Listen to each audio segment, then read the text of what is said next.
Live from Mortgage One Studios, Russ Clark with you, and Greg Wilkinson's up on a Monday. Morning. Although you're usually up, aren't you?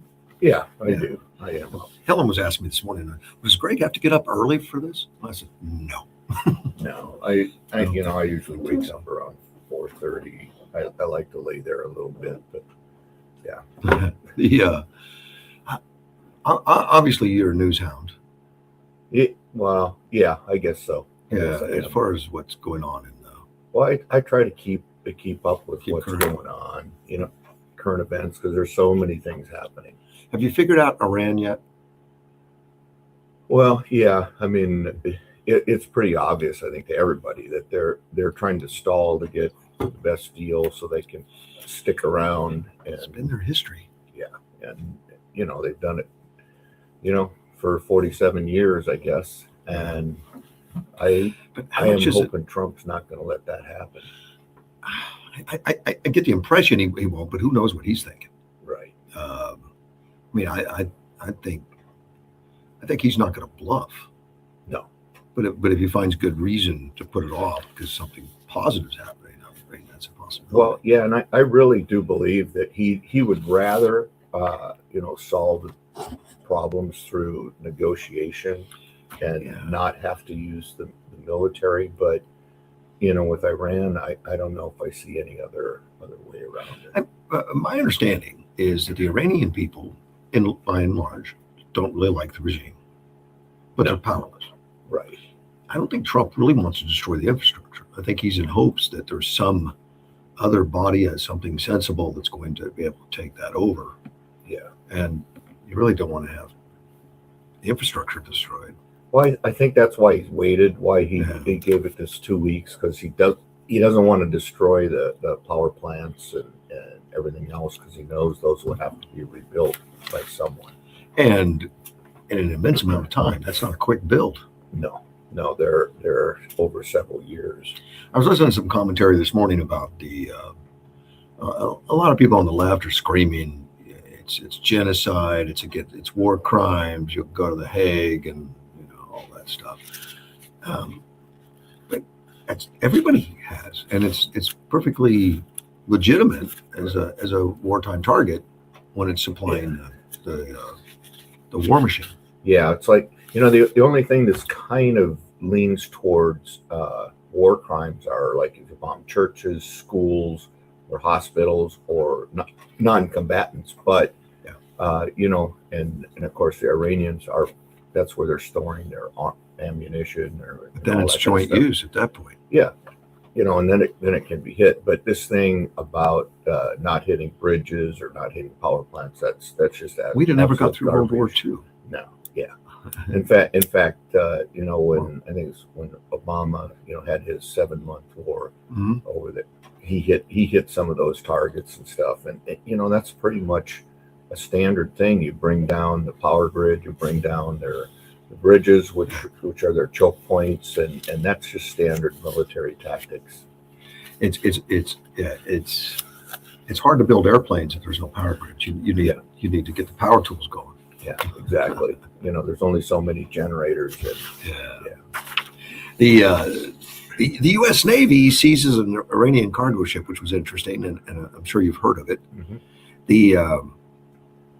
It was it was 900 feet long.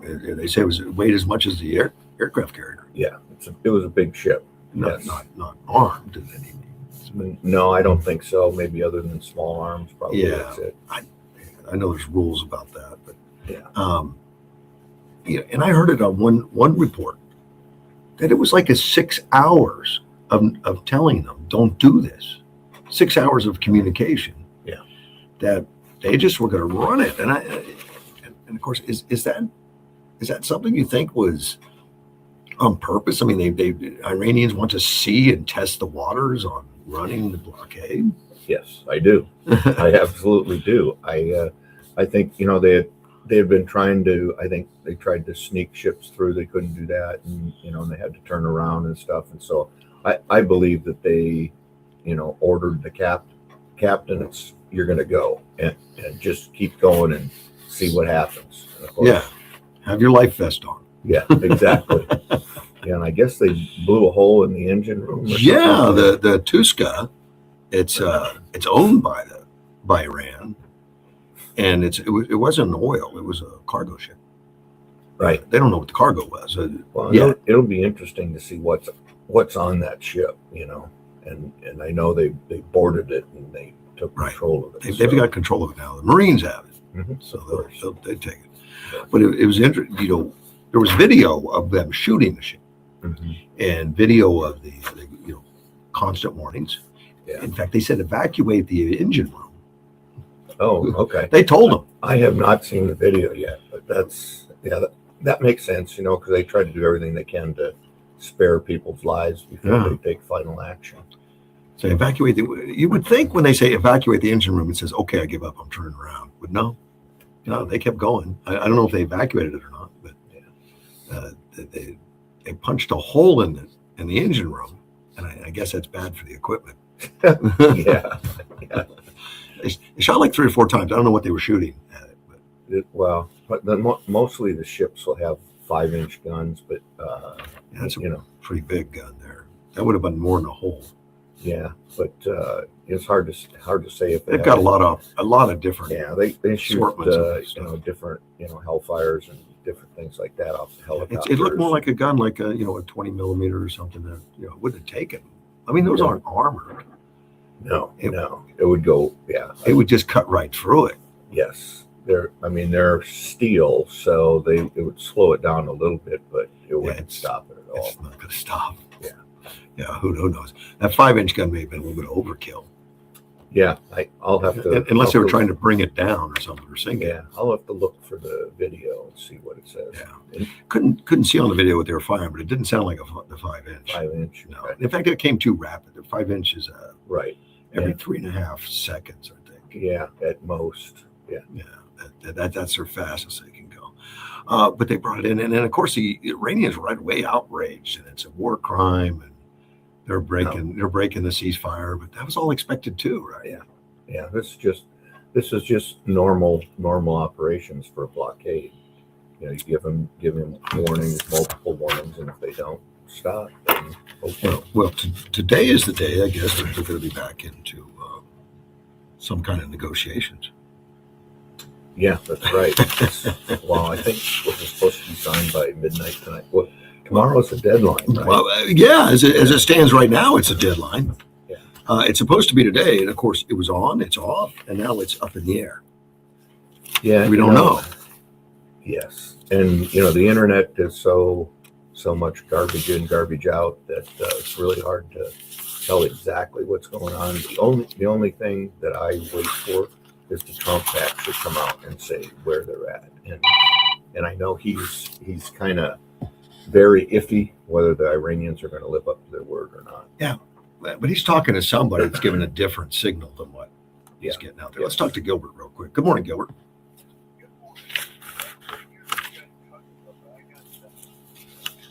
What's up?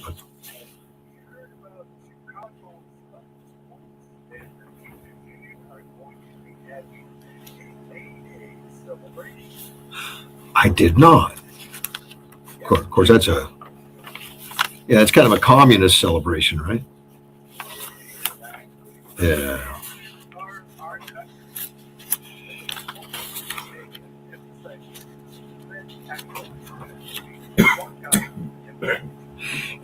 I think May Day things have been going on forever. I remember May Day.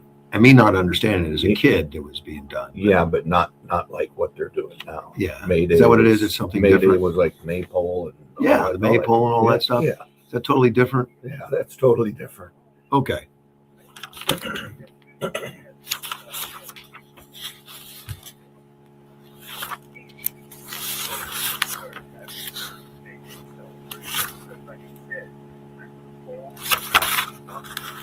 Right, that's what I remember. Maypole. Yeah.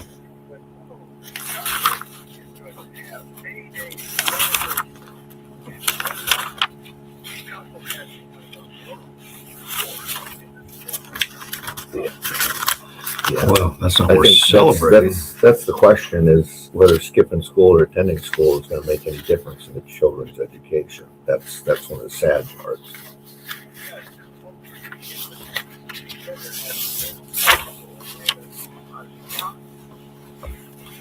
Well, I don't think the left is hiding their socialistic, communistic direction since Mandani and everything. You know, Obama has been seen with Mandani now and supporting him. Right. Yeah, they're singing together, you know.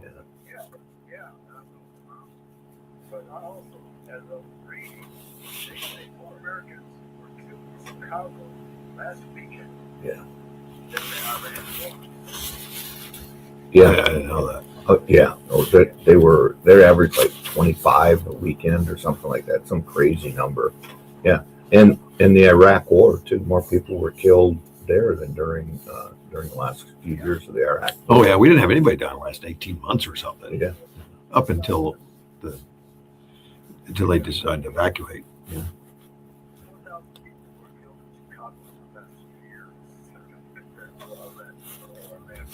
Yeah.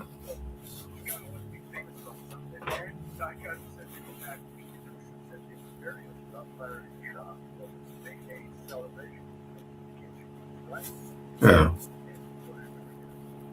Yeah. Well, that's, you know, and I think that's the dilemma is what do we do, you know, as Americans, as patriots? I'm not going to say Republicans or conservatives because it's really not that issue. It's what do we do as Americans to stop this?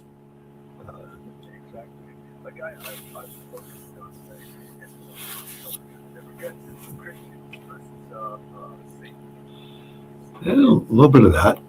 Good versus evil. Yeah. Yeah.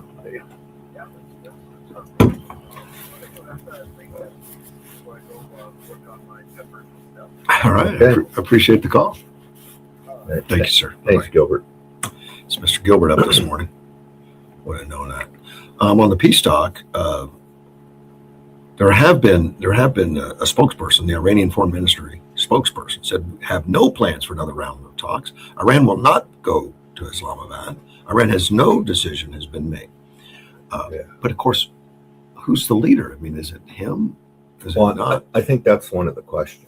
And Because we've got the boys going, including J.D. Vance. Apparently, they were questioning whether the security was going to be in Islamabad, be sufficient. But he went, Yeah. so he's there. Let's take a phone call. You're on the air. It's Greg Wilkinson, man. Good morning. morning. Yes. Okay.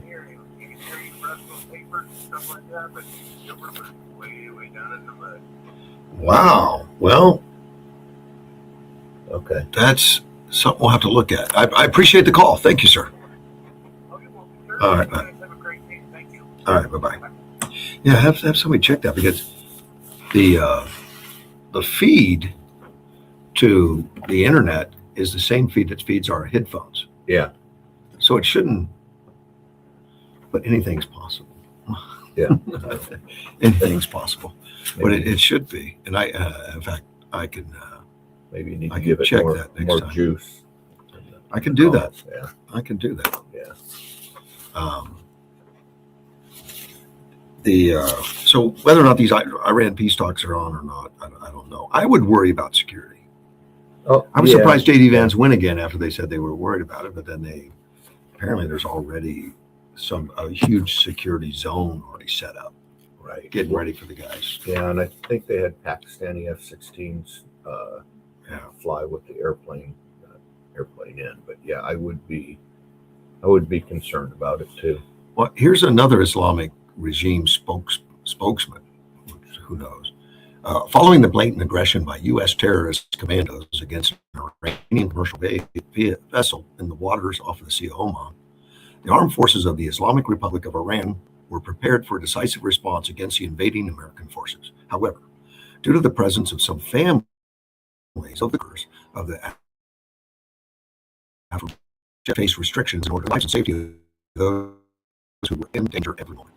In light of the prevailing circumstances, following confirmation of the safety of the families and crew of the ship violated by America, the powerful armed forces of the Islamic Republic of Iran will carry out the necessary action against the terrorist army of America.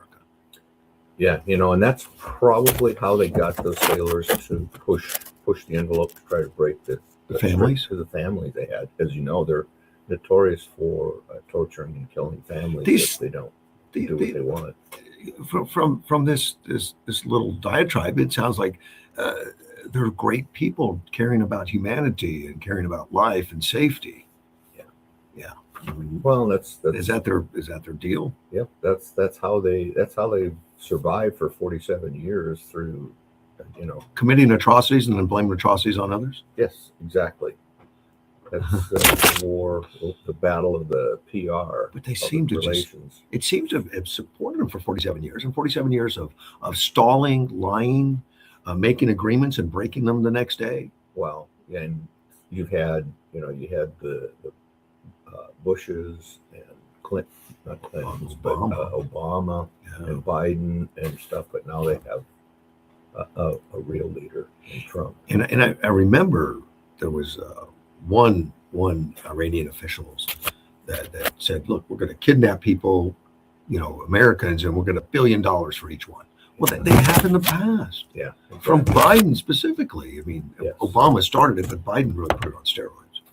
Yeah, and and they've been doing this forever, and I think Trump just said enough's enough. Yeah.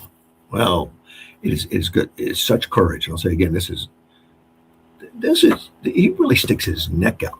He could have been like most politicians and says, we might look at something after the election, and let's just get through the election. Let's worry about gas prices, and let's just throw them some money to appease them, and then we'll still get elected and stuff. Yeah, and obviously Trump is No, he's not that. And that's an honor thing, doing the right thing. Yes, no matter the cost. Right. Yes. I have such respect for that. Yeah, no, it is. I mean, you see the politicians and what's going on with the politicians, and hopefully we'll cleanse the ranks of some of the Swalwells and Gonzalez. Yeah, I don't Gallegos. Gallego's one they're talking about. I don't think they have anybody on that's come forward to my knowledge. But. Yeah, they don't have anybody directly, but there's a lot of misappropriating campaign funds and those types of stuff. Is that what he's been accused of? I haven't seen all that yet, but I did see his news conference that he held impromptu. He walked out his door. Right, I mean, they were waiting. Right. And he looked as nervous as I've ever seen anybody look. His arms crossed. Jigs up. Man, dude. He was not wanting to be there. No. Well, his best friend just got taken down, and he's obviously next. Well, he a lot of people have been saying that. Yeah. In Congress, and they're investigating him, looking to see how much he's involved.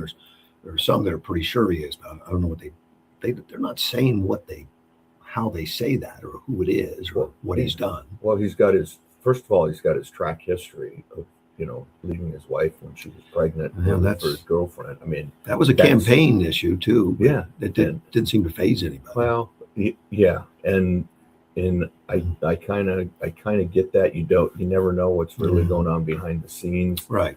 But that doesn't look good. But now this bear shirt riding on a camel, and they were that was not a good pitch. Yeah, they were running around spending campaign funds on hotels and all that kind of stuff, which you can't do. Yeah, yeah. But he posed for that, so he knew what he was doing.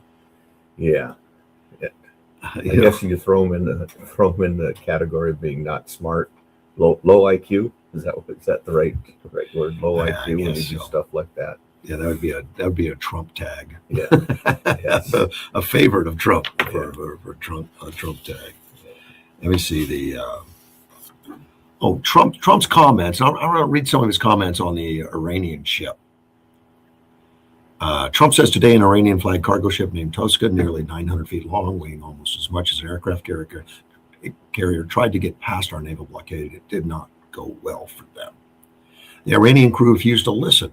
So our Navy ship stopped them right in their tracks by blowing a hole in the engine room. Right now, U.S. Marines have custody of the vehicle. The Tushka is under U.S. Treasury sanctions because of its prior history of illegal activity. We have full custody of this ship and are seeing what's on board. Yeah, and that's going to be a chore towing that thing, because obviously the engine room's not functional. I don't know if they can get an engine up or not. Whenever you see those things getting towed, usually multiple tugs. They get Yeah. a lot of tugs all around it. Yeah. I'm Yeah. sure we've got them in the area. Not that take. Well, oh yeah, well in the Gulf too. But I mean, Yeah. because of all those tankers that are in there operating around the ports. Yeah, it'll still be a chore. And then where do you take it? You know, I'm guessing Oman. Yeah, of course they may or may not want it. Just more trouble with Iran because Iran's the big bully. Maybe they'll just pull it out the middle of the ocean and sink it. No, they could anchor it.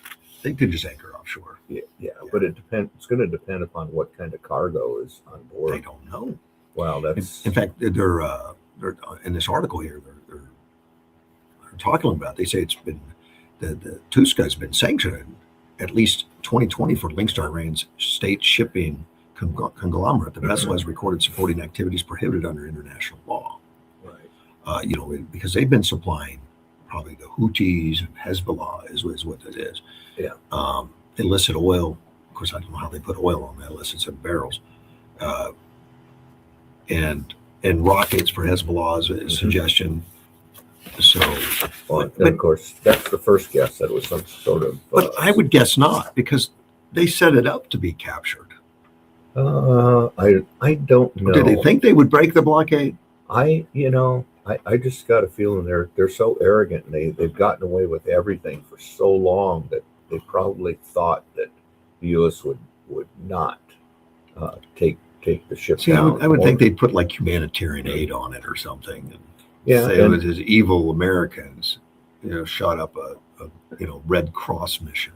yeah, but yeah. So, I have but- no idea. but they're not exporting food or anything like that. So They probably have a problem with food themselves getting it in. yeah. So they're, it's probably not food. It's probably not Persian rugs. No.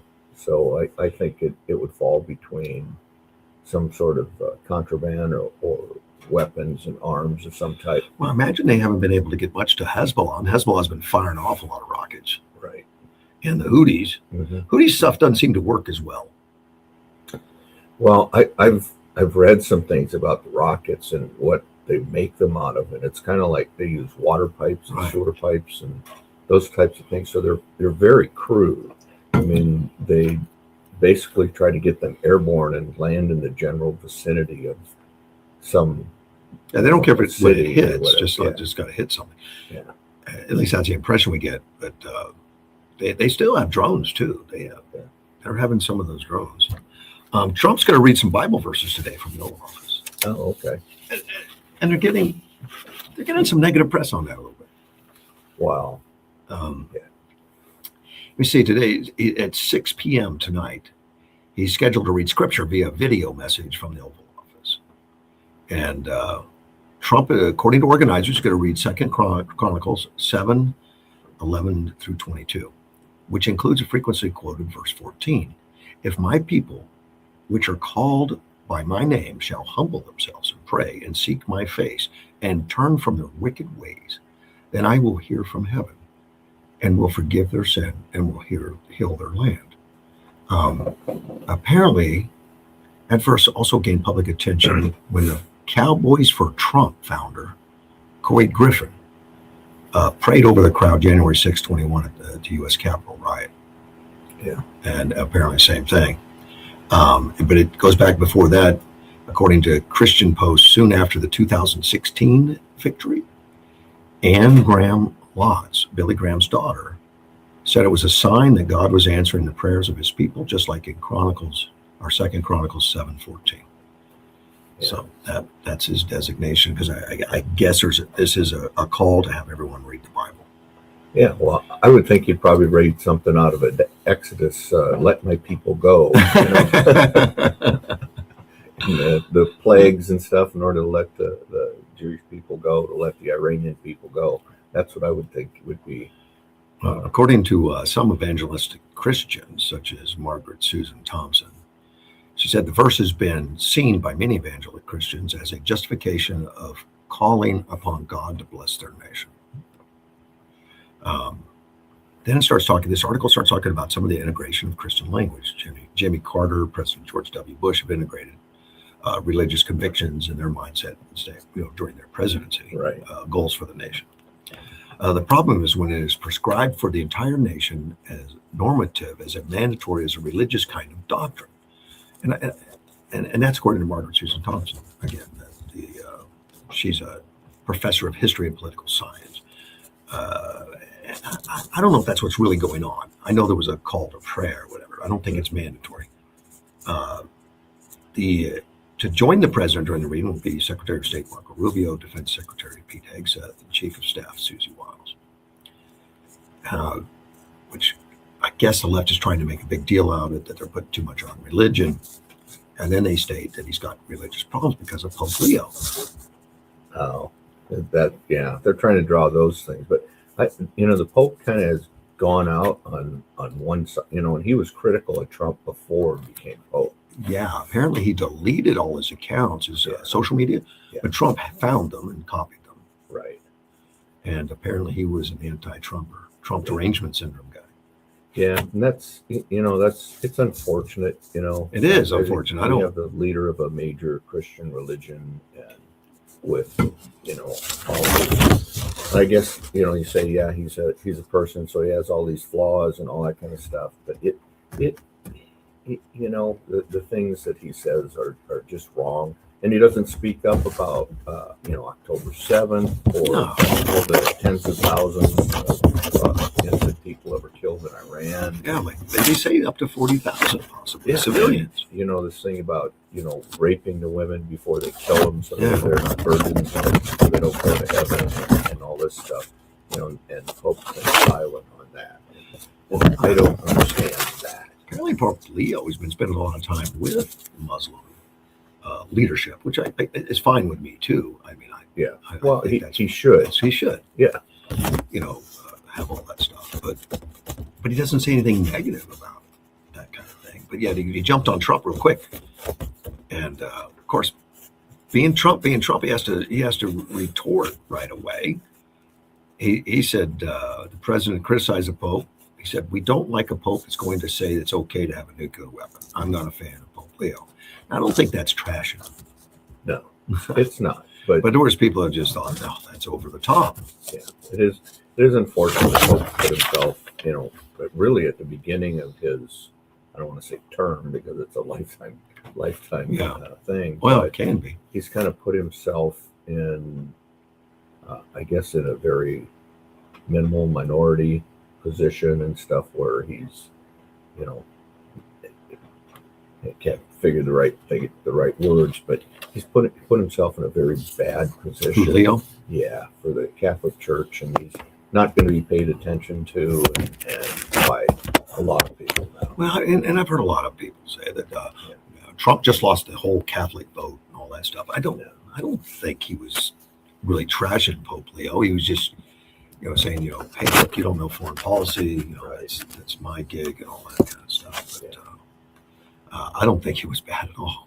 Yeah. But then there was that AI image that Benny said he was looking like Jesus or something. Yeah, I did see a picture of that. He said, I thought it was me as a doctor and had to do with Red Cross. It's supposed to be me as a doctor making people better, and I do make people better. And so I have no idea what he. Yeah. And it wasn't something he created; it was something somebody sent. He reposted it or something. Oh, is that what it was? Yeah, maybe. And I kind of interpreted it as that he was him going to rescue the Iranian people. That's kind of because it showed jets and stuff out there. Right. So, American flag, I think, and so. But, yeah. And because let's face it, nobody's gone to do anything for the Iranian people before. Well, here's the part that some think he's gone too far. Is that the White House has asked Americans to pray for an hour a week. Bible verses and Christian imagery have appeared on official government social media accounts, which they probably always have, I think. And federal agencies have hosted prayer services, which you were a Marine. I'm sure there were prayers. Oh, yeah. At time, and yes. That's kind of normal. It is. But this even goes on and says, Hegseth, who has particularly sought to infuse religion into Pentagon business and regularly invokes scripture, invited a pastor with controversial views to lead prayer services at the Pentagon. Pastor Douglas Wilson, I don't know anything about him. Yeah. But they say he's wanting to repeal women's right to vote, believes homosexuality should be a crime and calls for Christian theocracy. And that sounds aggressive. Yeah, and that's one of the things about the Pope and Catholic faith. When they're supposed to be anti-abortion and anti all these different other things and what they stand for, but yet the Democrats who are pro-abortion and all these things. It's always perplexed me how they can do that. When Joe Biden, professed to be a huge Catholic, but yet he was pro-abortion and all these things that he stood for, which are really not part of his religion that he supposedly believes in. Yeah. One of my listeners says Second or Two Chronicles, because Trump has called it Two Chronicles, which obviously is right. Second Chronicles. Second Chronicles. Yeah, which means he doesn't participate in a lot of the stuff that like Bible studies, I guess. No, I doubt that's at the forefront. Although he's probably been one of the more, I guess, Christian religious presidents that we've had. He has been. He's been very supportive. Yeah, I mean, the Bushes were, and several other presidents were very much, but I think he's pushed it to the forefront more than any other. I think the evangelical section of the population attached themselves to him before he really attached back. I don't know. I got the impression they came first. I'm not sure, but I don't think he was looking for the religious sector, but the religious sector sought him out. Well, I think after the gunshot. I mean, well, that definitely. That's a life-changing event. That's a permanent life-changing event. But he had him before that. Yes, he had the evangelist before that. He did, but I think some of those things, and the truth is that I think the Christian evangelistic crowd, whatever you want to say, pulled behind him because everybody had seen our country going down the tubes. I mean, ethically, morally, and what we saw in the 2024 election is the churches.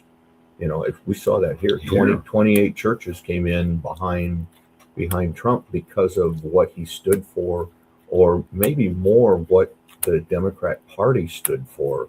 The trans and what they were doing with children and those types of things. There was a chasm of differences. Yes, exactly. And it was done on biblical grounds, not on how you look or policies. Right. But the policies that support biblical morals, and And I think they know they can trust Trump. I mean, you may not like him, but if he says he's going to do it, he's what he does. And that's one of the things that I've thought about Trump for a long time, because he does have an ego. Oh, man. and he does brag and put that out.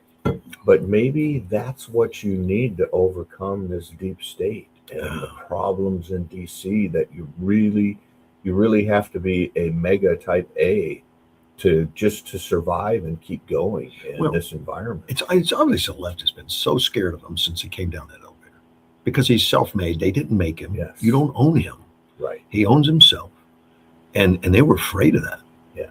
Well, and I believe that Trump at one point, was a Democrat, just like Reagan, sure. like Musk, and all those people, and finally people were just like, oh my God, I can't be part of this left-wing Democrat stuff that's going on. Right.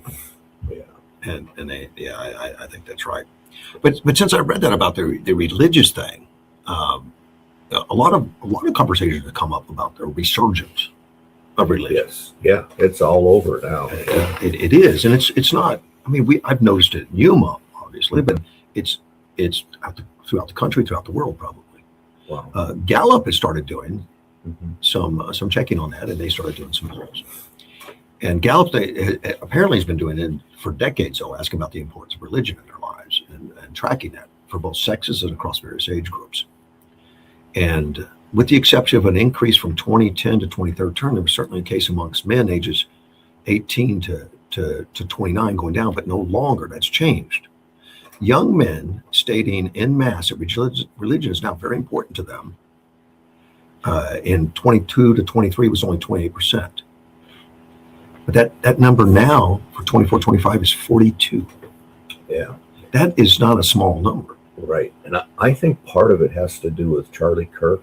I think what so. happened to him, Yeah. the way he approached Yeah. everything, because let's face it, the younger generation, especially college age and in high school, really listened to him. I believe that's why he was killed, because I do people too. were listening to him. But if you listen to Charlie Kirk, it's based on biblical standards. Right. Always. Yeah. He's very patient with it. He recites it from memory. And every time he does this, and of course he's talking about our current situation with our citizens and the mood of the country and all that. But he's always tied it to really. I mean, he's a religion first, always was. And Charlie Kirk, I kind of put him on an even keel with Martin Luther King and all of those the big people. I can't think of anybody else that would compare with Martin Luther King and Charlie Kirk, but just the resurgence and people, Gen Z or whatever generation looking for answers, and Charlie Kirk was able to sit there and relate, keep a cool, calm head. Yeah. I mean, and he would take the antagonist. He would talk to people that hate him. Yes. Yeah. But he would just talk to them about policy. Right. And, he might put a few Bible verses in there and Sure. stuff like that. But, he was such an incredible person, just like Martin Luther King. And I guess that's why somebody had to kill him, because his message was reverberating with everyone. Right. But I think it is continuing. His message is continuing. And, yes. And we'll have to see how that pans out in the future. We don't have another Charlie Kirk, and you're not going to find one real fast. No. But it's so unique and so different. I mean, he was confident in who he was and what he was doing, and it was unshakable. Right. And we have a few. Trump's one of those figures. Yeah, too. he is. And Charlie Kirk. Although he's not the religious guy as much like Charlie. No, he's not. He's not. But he is.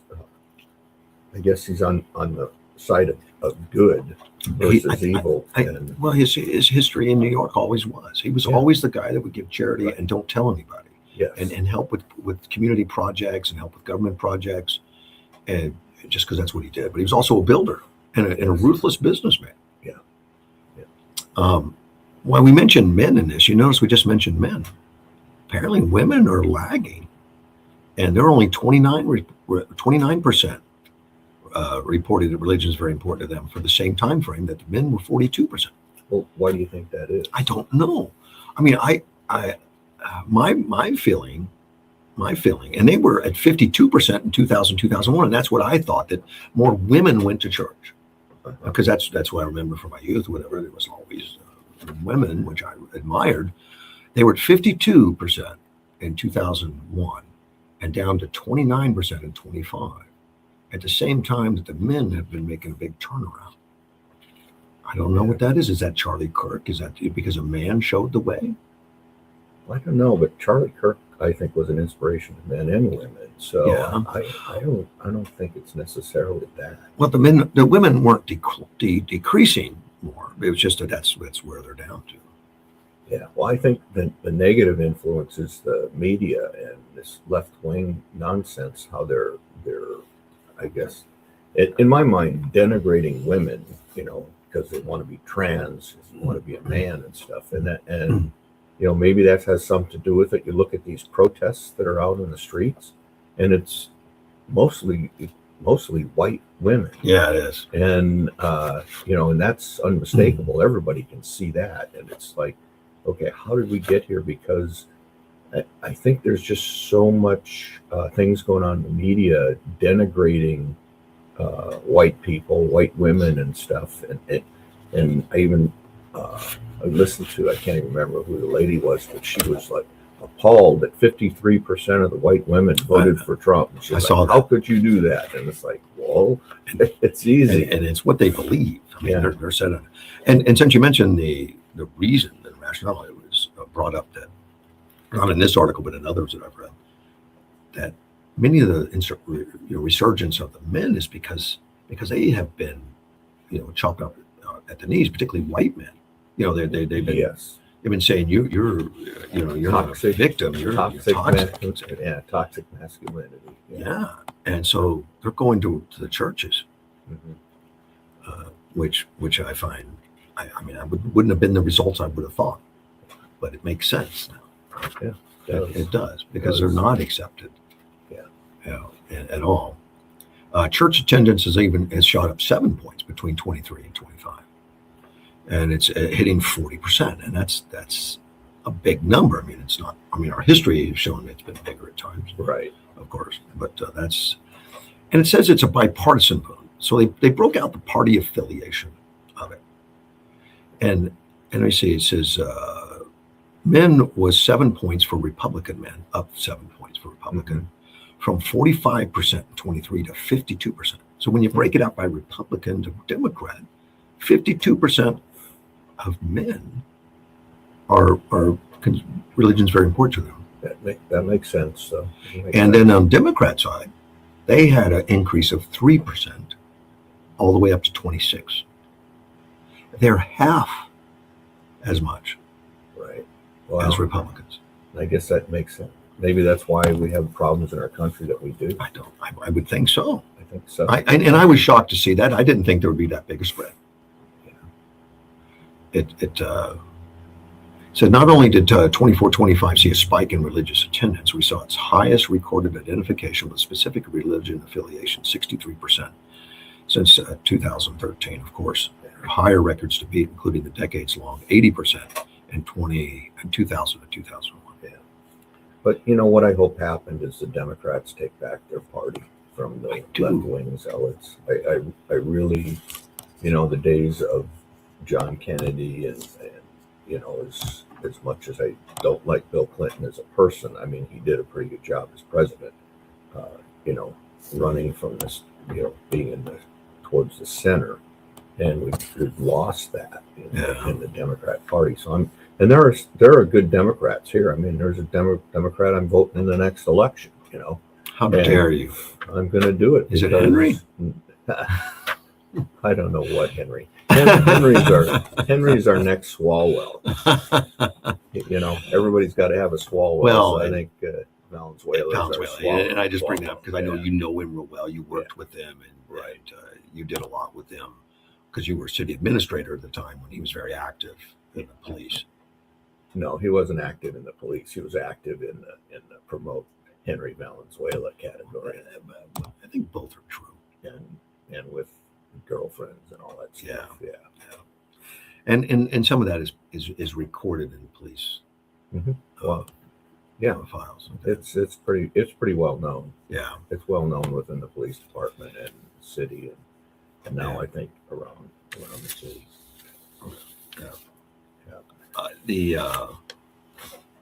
And so that doesn't just go. I just can't leave it just with Swalwell and Valenzuela. It also goes with Gonzalez too, because he's been pushed out, and Gallego is cut out of the same cloth. I think Gonzalez was a guy that had an affair, no question. I mean, he admits that. Yeah, and the woman he had an affair with killed herself, lit herself on fire. That's bad. Yeah, that's and obviously there's instability there anyway, but that's not. It's more common in Congress than you would think. But what, having an affair? Yes, or not lighting yourself on fire. No, yeah, having an affair is staffers and all that kind of stuff. I think it is. He wouldn't be the first congressman that had an affair. He wouldn't have been. But the person he had an affair with lit herself on fire, and that's too much attention.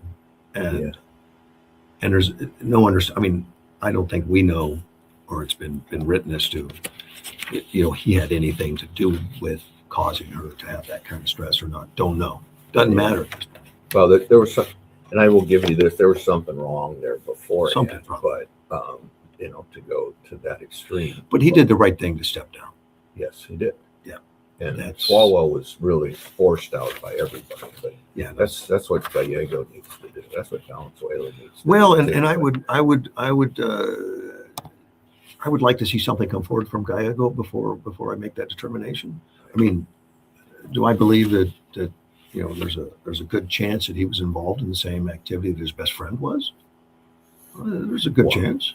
He was, if you look at the picture. I mean, he was, and it's just a matter of how far he went, how many times he did it. I think that's the other thing. But with Swalwell, once a few women came out, then more came out. Right. To my knowledge, no one's come out against Gabriel yet. They're not saying same. I have not, other than his ex-wife and girlfriend and stuff. That's the only one that's really come out in the public and said something. Yeah. We'll see. I don't think we're done with this. We're doing an investigation in Congress on it. This secret slush fund that Congress has, that's a bunch of garbage. Where they suppress. I think Luna, I can't remember the full name now, but Representative Luna is really on this stuff. She is. And I think she was a victim of some at some point. But so I think it's time that Congress is forced to release those records. When taxpayer money goes to fund something, it should be public knowledge what that money went to pay for. Yes. And my understanding, that account is really big, and there's a lot of names in there. And I think it's time. That's Representative Luna. I'm just showing Greg a picture. She's dressed in camo with the M16 or something in there, M4 or something. Yeah. And but she's a gun nut. But I never knew that about her. It's Anna Paulina Luna. Yeah, that's right. Yeah, kind of a catchy name, Anna Paulina, and she's out of Florida. Yeah. But she is big on this, and it's unacceptable. Yeah. For Gonzalez. Well, it is. It's unacceptable for any of them to have, and usually those staffers are like, 19, 20, maybe 22, 23, 24, something like that. Yeah. And most of the elected officials are like in their 30s or 40s and using your seat of power. And I understand how it happens, but using your seat of power. Like Clinton with Lizinski. Yeah. That was unacceptable. It was. Yeah. Gave cigars a new name. Yeah, it did. And she, after all that, she didn't really come out very public. She tried to stay private a little bit. She didn't. She could have taken that name, that she and somehow cashed in on it. She didn't, and I know people approached her, to do things, and she refused and wanted to stay private. But she was hurt. She was injured. She definitely was hurt, and it took her a while to recover. In fact, I don't know if she'll ever recover fully. And apparently, she has stated later she has not talked to Bill since that incident. Which makes sense. I don't think he's just to randomly call her. Send cash. No, I don't know if that ever happened. I don't know. Trump is criticizing Spain. And Spain is one of those countries where we have air bases, at least one air base. And during the Iran issue, they forbid them to use it as a landing or loading aircraft. Airspace too. And airspace too. That's right. Can't even fly over. So I understand some of those countries not wanting to get involved and participate in, and most of the countries probably couldn't do a whole lot anyway with our command and control and stuff and the way we run operations. But not allowing airplanes to fly out of their bases, not allowing airspace, that's absolutely over the top, and I think we should cut off all ties with those nations. Do too. I think that we should relocate those bases, and Donald Trump has alluded to that. But there's so many more friendly places. Well, there's no reason that other than being close to the Atlantic Ocean and a place to land there, that we need to be doing stuff with Spain. I mean, to me, cut them off. I have no. Yeah, and I like the people in Spain, and Barcelona and stuff. I had a really good time there a few times. My wife and I did, but obviously their government is really bad. Well, this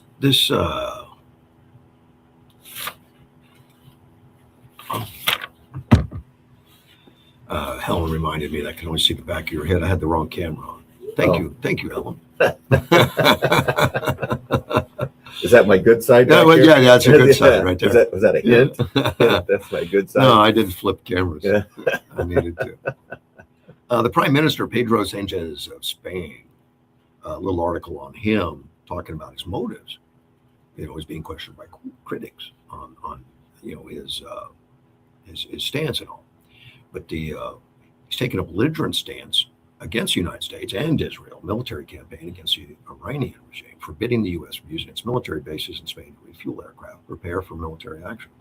Decrying the campaign is illegal, while staying quiet on the regime's murder of thousands of protesters and its increased drive to produce ballistic missiles and acquire nuclear weapons grade enriched uranium.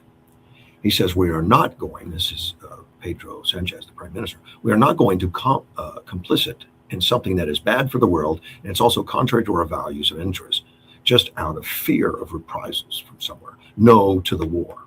Yeah, well, he's a chicken, you know what, and Yeah. and Spain is not a very well off country. They have That's a what I lot of understand. financial problems, at the point of bankruptcy, almost. So, poor decisions, poor government, all these things that lead into that. Well- This is just one more thing. They need a leader over there that they don't have. Well, he's running on this apparently, and well, Trump on Truth Social posted, has anybody looked at how badly the country of Spain is doing? Their financial numbers, despite contributing almost nothing to NATO, and their military defense are absolutely horrendous. Sad to watch. I asked Secretary Scott Bessent to cut off all dealings with Spain. Yeah. Now, the critics are saying that Sanchez, already well known for his fervently anti-Israel views, has increased its public pronouncements to take pressure off him due to a series of corruption scandals involving family members, Right. something he and his supporters have denied. A Spanish journalist has said the stance of President Pedro Sanchez against President Donald Trump is neither improvised nor based on convictions. It's purely electoral marketing. He has realized that by confronting the most powerful president in the world and getting Trump to speak out about him, he achieves two things. First, he positions himself in the media as the leading figure in the global left and globalism against the new right. Yeah. Well, and I think you hit all those things. And Spain is a country, on the edge of bankruptcy because they're so poorly run and managed. And talked about corruption, all that kind of stuff. But they've been that way for a while. They had who was the leader that they had the revolution. I mean, they had a revolution just not too long ago. Oh, really? Yeah. Didn't go well. Yeah. Well, they threw out. I can't remember names now, but anyway, yeah. One of our fact checkers will come up and tell us. But they had a revolution there. Like I want to say, like 60 years ago. I think it was in the 50s or something like that. Yeah, I didn't know. And the country just has never really. You always think of the Spaniards and global conquest and what was once a great nation and one of the leading nations in the world, exploring all the continents way back when in the 1700s and that kind of stuff. They've really fallen to where they're at now. Yeah. One of my listeners says, isn't Netanyahu also charged with corruption? I think anybody leading the country is going to get charged. Yeah.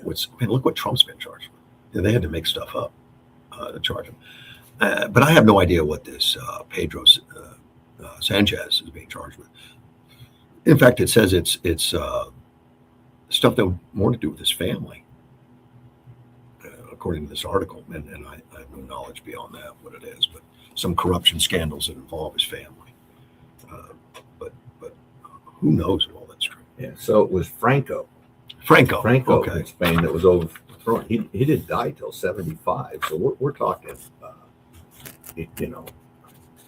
a long, just recent history. We're not talking ancient history. We're talking history while we were alive.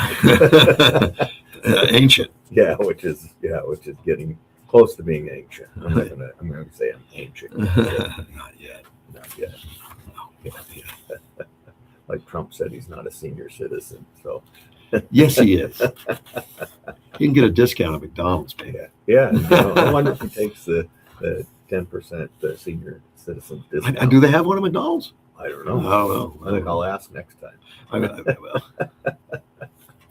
they should be giving him food as much as he's probably promoted their business. Man. My goodness, Yeah, it just like, be wrong for him to take it. yeah, it's like, well, when Reagan and his jelly beans, Oh, yeah. jelly beans took off, and Jelly Belly and stuff was like, having problems and all that kind of stuff. And then when Reagan got in the White House, I mean, Jelly Belly, the tours out there, and the jelly beans came up on the national stage. And, Yeah. they had a resurgence. Yeah.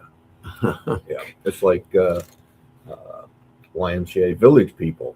Village People also went to #1 after being hit the bottom for decades. Right, and it was kind of amazing to me that they supported Trump like they did, and they came out because they're not really Republicans. What I don't think they did, but when he first. started playing the YMCA song, at first they were like, "Oh, what are you doing?" All of a sudden, it's like, "Oh, YMCA hit #1 in the records," and so the Village People are going, "Oh, we like this guy." They did. They did. I think there was a little money infusion there that kind of helped their attitude. Big time, and he's still playing it. So he likes the song. Yeah. Yep. If you ever go to his rallies, you're going to hear it. Yeah. But it's one of those people jump up and down and they Yeah. do the YMCA dance. Whatever. Yeah, exactly. Well, that's been around for a long time. Oh yeah, that's back in the 70s, wasn't it? High school, yeah. I think it's late high school, early college, something like that for me. Yeah. I read that a gubernatorial candidate is vowing to pardon a cop convicted of manslaughter if he is elected. And the first thing I thought about was, well, that's not good. But after I read the story, I was kind of shocked by it. It's Bruce Blakeman of New York. He's a New York Republican running for governor, which was a long shot. I mean, New York is filled with the Democrats that are destroying New York, but the whole state, not just the city, the state. So I don't really know what the Republicans' presence there is, but Bruce Blakeman is running for governor, and he's got Trump support. He's endorsed by Trump and all that. And he's going to be running against Kathy Hochul now. Yeah. Kathy Hochul is in a world of hurt, financially and everything for the state. The state's in hurt. She's even begging for the billionaires to come back. After 2 years ago, she was saying, "Leave, we don't need you." And now it's like, "Hey, come back and bring a billionaire friend." And now what are they doing? Now they're taxing the rich. That's their big thing. Time. Yeah. And finding creative ways to tax them more. Right. Well, and the latest one is anybody that owns an apartment that's worth over $5 million, they're going to tax them. I don't remember how much, but yeah, and it's people that don't live there. It's not their primary residence, but they have a second home in New York that's worth $500,000, and then they get $5 million. Huh? $5 million. Was it $5 million? I thought it was $500,000. No, or $5 million. So $500,000 would be nothing for them. But that's a shaft. They pay an extra tax. Yes. An asset tax. I mean, we're getting into these asset taxes. And they already have one of the highest property taxes in the country. Yeah. Highest income tax. She needs money.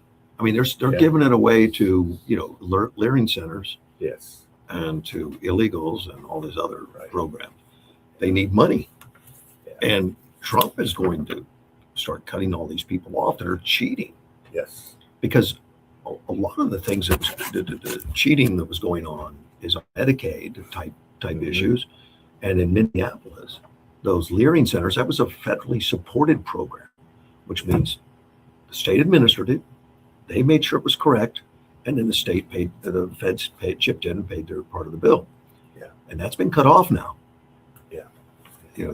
Which is, people are saying outrage, children don't have a place to go. Children can't eat. You hear it from the left all the time about Medicaid and stuff. He's hurting families. He's knocking kids off rolls. They're not telling you they're illegally on these rolls. Right. Well, that there's nobody. They're stealing the money. They're not giving it. It's not going where it was intended to go. A lot of that is, yeah. But even if a family's on it illegal, it's illegal. There's rules that Congress agreed to and everybody agreed to, and now they're saying, well, it doesn't matter. Yeah. We'll just give them away. Well, and you look at California, $1 trillion in debt. I mean, you can't even fathom how much money that is. $1 trillion. And I don't see them changing anything. No, and they already have the highest taxes in the country. I mean, their gas tax is ridiculous. And they're chasing out the tech guys as fast as they can. Yeah. get rid of. Well, this Bruce Blakeman and the person that he's talking about, there's a police deputy, Eric Dupri. Let me see. No, that's a drug dealer. Sergeant Eric Duran. He's 38 years old. He was sentenced 3 to 9 years in prison for manslaughter. And what was going on was this: Eric Dupri is a 30-year-old, and in 23, he was selling drugs to an undercover officer. Mhm. He fled the arrest on a motorized scooter. Right. Well, Duran was nearby wearing plain clothes at the time, grabbed a bystander's cooler, threw it at him. He killed him with a water cooler. Yeah, threw it at him. Accidentally. He tried to knock him off his bike and Right. accidentally killed him with a Tried, water tried cooler. to stop him, and the water cooler didn't kill him. It's just he lost control of the scooter, didn't take off the gas, Yeah. and he crashed and died. Yeah. Duran says, "I took this job to save lives." That's what he told the judges. Yep. I felt terrible once I saw Eric Dupri crash, but the judge didn't care. The Bronx judge, Guy Mitchell, and there was no jury. In fact, he had asked for that, just to do it Right. without a jury. Of course, I don't think you get a good jury in New York, but he rejected Duran's argument that the cooler throwing was justified in order to protect other officers from harm by fleeing suspect, and said the sentence would serve as a general deterrent for other officers. And I think this is one of those really egregious ones that hopefully will get thrown out in appellate court. The fact that he was denied a jury, because that's one of your rights, is to be tried by your peers. I think he's the one that turned down the jury, if I read this right. The cop did? Yeah, Duran's defense had opted for a bench trial. He opted for the bench trial with no jury. So We got so many bad judges now. Well, and there's he may have gotta gotten be- bad legal advice. Who knows? Yeah, there's got to be a reckoning for what's going on in the bench right now, because in the past we really respected judges, but that is going away. The judges have really damaged themselves. The judges in the news all the time, and it's not all judges, but the No, judges in the no. news, they are the radical ones, and we're seeing a lot of them right now because they're going after Trump. Yeah, but I don't. To me, the judicial branch, their canons or something like that, has to step in to save the judiciary, because, as you say, I mean, there's a lot of good judges, and I believe the majority of judges are good. Sure. The bad apples are sticking out like crazy now. But the left doesn't see it that way. Yeah. The left is applauding the bad apples, as we call it, the bad apples. And I'm agreeing with you. They are. Yeah. I mean, I think it's horrendous that, it's no longer a blind justice. It's like, well, what's your party affiliation before I do sentencing? And and we talked about Jackson on the Supreme Court. It's like, oh my God, how did she ever get there? I mean, Yeah. you look at like Ruth Bader Ginsburg, great judges like her that don't necessarily agree with all my opinions, and things like that. But she was a good judge, Yes. and she was, the glass ceiling breaker. She was. I read her book and watched the movie, and she really did some great things. And you see somebody like Jackson, it's like It's embarrassing. we got Kamala Harris of the Supreme Court. It's just like, she's just nonsensical sometimes. But the left is voting for this. I know They're supporting it. and I don't understand that, because that's not what our country has been for, hundreds of years. Right. But we can have disagreement. But now the disagreements are violent. Yeah. And I know it's not all on the left. There's some on the right, but it's so extreme on the left. And the numbers are higher. Yeah. The judge goes on to say they had enough to investigate and catch him on a different day. The distinction is that the deceased is no longer be seen again by his family. So, Yeah, but you know, apprehending a fleeing criminal. I mean, is that now, are cops going to Let 'em go. Hesitate? Yeah, now of course. to apprehend a criminal, because it wasn't exactly a deadly weapon. I mean, I think he had a choice to do a flying arm tackle on the guy or hit him with a cooler, and I think he probably chose the better to hit him with a cooler to knock him off the bike to apprehend him. But and that like the pit maneuver in a car now, Right. when you're stopping a fleeing suspect that might run into and cause accidents and kill somebody, and you use a pit maneuver, does that mean now if the guy dies after you do a pit maneuver that you might be liable for manslaughter? And that's possible too if you do a pit maneuver and the guy keeps his foot on the gas and rolls it or something. And a pit maneuver is when you hit the rear and spin him out. Yeah, rear quarter panel of the car to spin them out. Very effective. It's a common maneuver that's taught in their traffic schools and all of that. Yeah, I guess they'll take away the cooler maneuver, but it was the same thing. And look, if a guy's driving crazy on a scooter, you could kill somebody on that just as easily as a car. Yeah, you can. The Vincent Vallone, he's the president of the New York Police Department Sergeants Benevolent Association, said it's one of the darkest days in the history of our profession. It wasn't only Sergeant Duran, a great cop who was on trial. Every law enforcement officer who makes a split-second decision in the performance of their duties to protect the public was also on trial. Yeah. And I think that's true. That's the way I feel about it. Yeah. Because now we're going to have a hesitation. Yeah, and you have to stand behind law enforcement. And good for this Bruce Blakeman. I don't know what the odds are of him being elected in the great state of New York. But yeah. Probably not good. Although I think the last election was actually within 10 points, I believe. You would think that people in New York would start getting the message that what they're doing is driving their state into bankruptcy, but I don't think so. Well, and what I think has to happen is you have to let it go. Let California go into bankruptcy. Let New York go into bankruptcy, and go into receivership and have somebody take it over. Who would that be?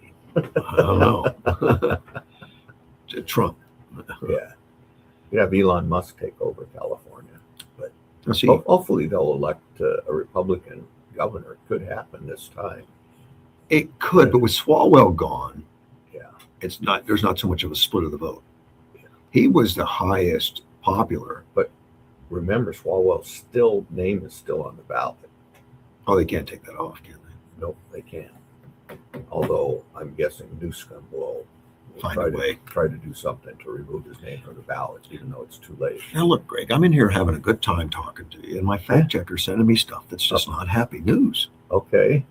He said a recent report from the U.S. Treasury Department received less press than it should have. The 25 financial report of the United States government showed that the gross national debt as of September 30th, 2025 was $37.6 trillion. Right. Real-time tracking released in April puts the updated figure at $39 trillion. That's $39 trillion in debt, and $10 trillion maturing soon could keep inflation structurally higher and force the Fed to raise rates. Well, that's why Trump had been talking about getting the interest rate down, because that's going to affect their national debt, because they have to refinance the bonds because they're coming due. Right. And if the interest rate is high, as your fact checker talks about, that is going to cause a huge problem in our deficit. I just think he's trying to upset our day. No, I think he's just trying to get facts. You're giving him the benefit of the doubt? What is that all about? I am. Well, if he ever comes up and tells us something that's incorrect, then that doesn't happen often. Nope. It's a joyous day when it does. But I can tell you it's not. Yeah. Let me see. There's a family breakdown in Pennsylvania. By family breakdown, they're talking about people. I mean, families that are where there's not a marriage, a husband and a wife. The Commonwealth, and for some reason they call Pennsylvania the Commonwealth. Right. The Commonwealth of Virginia too. Yeah. So, okay. Yeah. They rank 34th in the country for family stability, which is not good. They're on that. Just over half of prime age adults married. The data prompted a pastor-led organization to team up with the Pennsylvania Family Institute to revitalize what they say is a key part of the American dream, marriage. Is that the American dream? Yeah, I think so. I think that's part of it, to get a life partner. Yeah. Some of us don't do it right the first time. It takes practice. Yeah. but the second time, I'm done. I'm done after the There you second go. You're time. done? No, you're done. I'm where I need to be. You're right with me too. Where I need to be. Yeah. The Family Structure Index is a report by the Institute of Family Studies and Center for Christian Virtue that tracks marriages and families across the U.S. They found in Pennsylvania that just 53.4% of prime age adults are married. Okay. I think that's probably, I would think that's nationwide or something. I don't know. I mean, I know a lot of people that aren't married. And defined prime age adults as those between the ages of 25 and 54.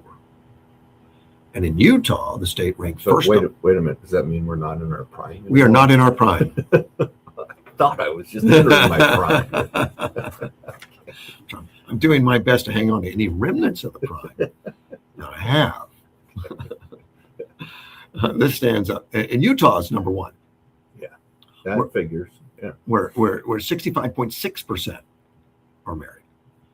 So those are big differences. And I think a lot of that has to do with the church. Yes. You know, Mormon churches, they're a very strong church. I think that's why their numbers are so high. Well, that's why the pastors are looking into what are we doing wrong. J.D. DeGance, he's a Communo founder of the Christian organization, says, fundamentally, marriage leads to upward mobility. It leads to higher levels of life satisfaction, greater levels of happiness, more stability for kids, lower levels of loneliness. You name it, it's heavily correlated with lots of great life outcomes. I agree. Yeah, 100%. You got, when you come home at the end of the day, you have somebody to sit down and talk to and share. And, Well, and there's a lot of jaded single people out there that would disagree, but it's not that it doesn't come without hiccups and bumps and figuring things out. There's all that goes in. Yeah. DeGance said that the number of people getting married before age 30 is shrinking. The average age of marriage in the U.S. as of 25 was 32. I had no idea. Okay. And it's been the case since 23. In 22, the age was 31. So it's getting older. Yeah. People are waiting. He says, we know that fertility, for instance, tends to decline in women beginning around age 30. In fact, a 35-year-old pregnancy is, according to obstetricians, a geriatric pregnancy. Like, I want to hear you go tell a 35-year-old woman that's pregnant that's a geriatric pregnancy. Yeah, let's see how I just want to get my popcorn and get that on video. Yeah, that would be a good one. That would not be good. I know a lot of women that are waiting to their 30s to have kids. Yeah. So, yeah. And it just points out the pitfalls of that, because it does become medically, worse worse outcomes as you get older. Right. Yeah. And I didn't realize 35 made you a geriatric. Yeah, that's in pregnancy anyway. That seems like a stretch, but okay. Yeah. If you get married before the age of 30 and you have the first child before the age of 30, your likelihood of having a number of kids that you desire is more likely. Well, yeah. Yeah. The sooner you start having them, the more you probably will have. Well, unless it goes bad. The problem with less kids, and DeGance says, too few kids in the Commonwealth are being raised in intact homes. The Family Structure Index shows 61.9% of teens in Pennsylvania are raised in an intact household, meaning their parents are married. And so only 62%. And it's a cascading problem because, if the child is raised in a single parent home, they tend to have less successful, I guess. Not that that's the sole reason, but when you have both when you have two caregivers, a male and a female, a father figure and a mother figure. And we think differently, and having both those inputs are good. Right. Yeah. He said, DeGance said, reversing those trends will require a cultural shift, which he believes can start at a local level. That's a big cultural shift. Yeah, but I think, we talked about Charlie Kirk and the church and all that kind of stuff. I think that's already, there is a cultural shift starting to happen. It's just if we can maintain that. And hope. And if we can maintain our country. We have he was a great influence on that. Yeah. He was. And he demonstrated the right way to do a marriage and stuff. I mean, he really did. Right? He was the right guy. Yeah.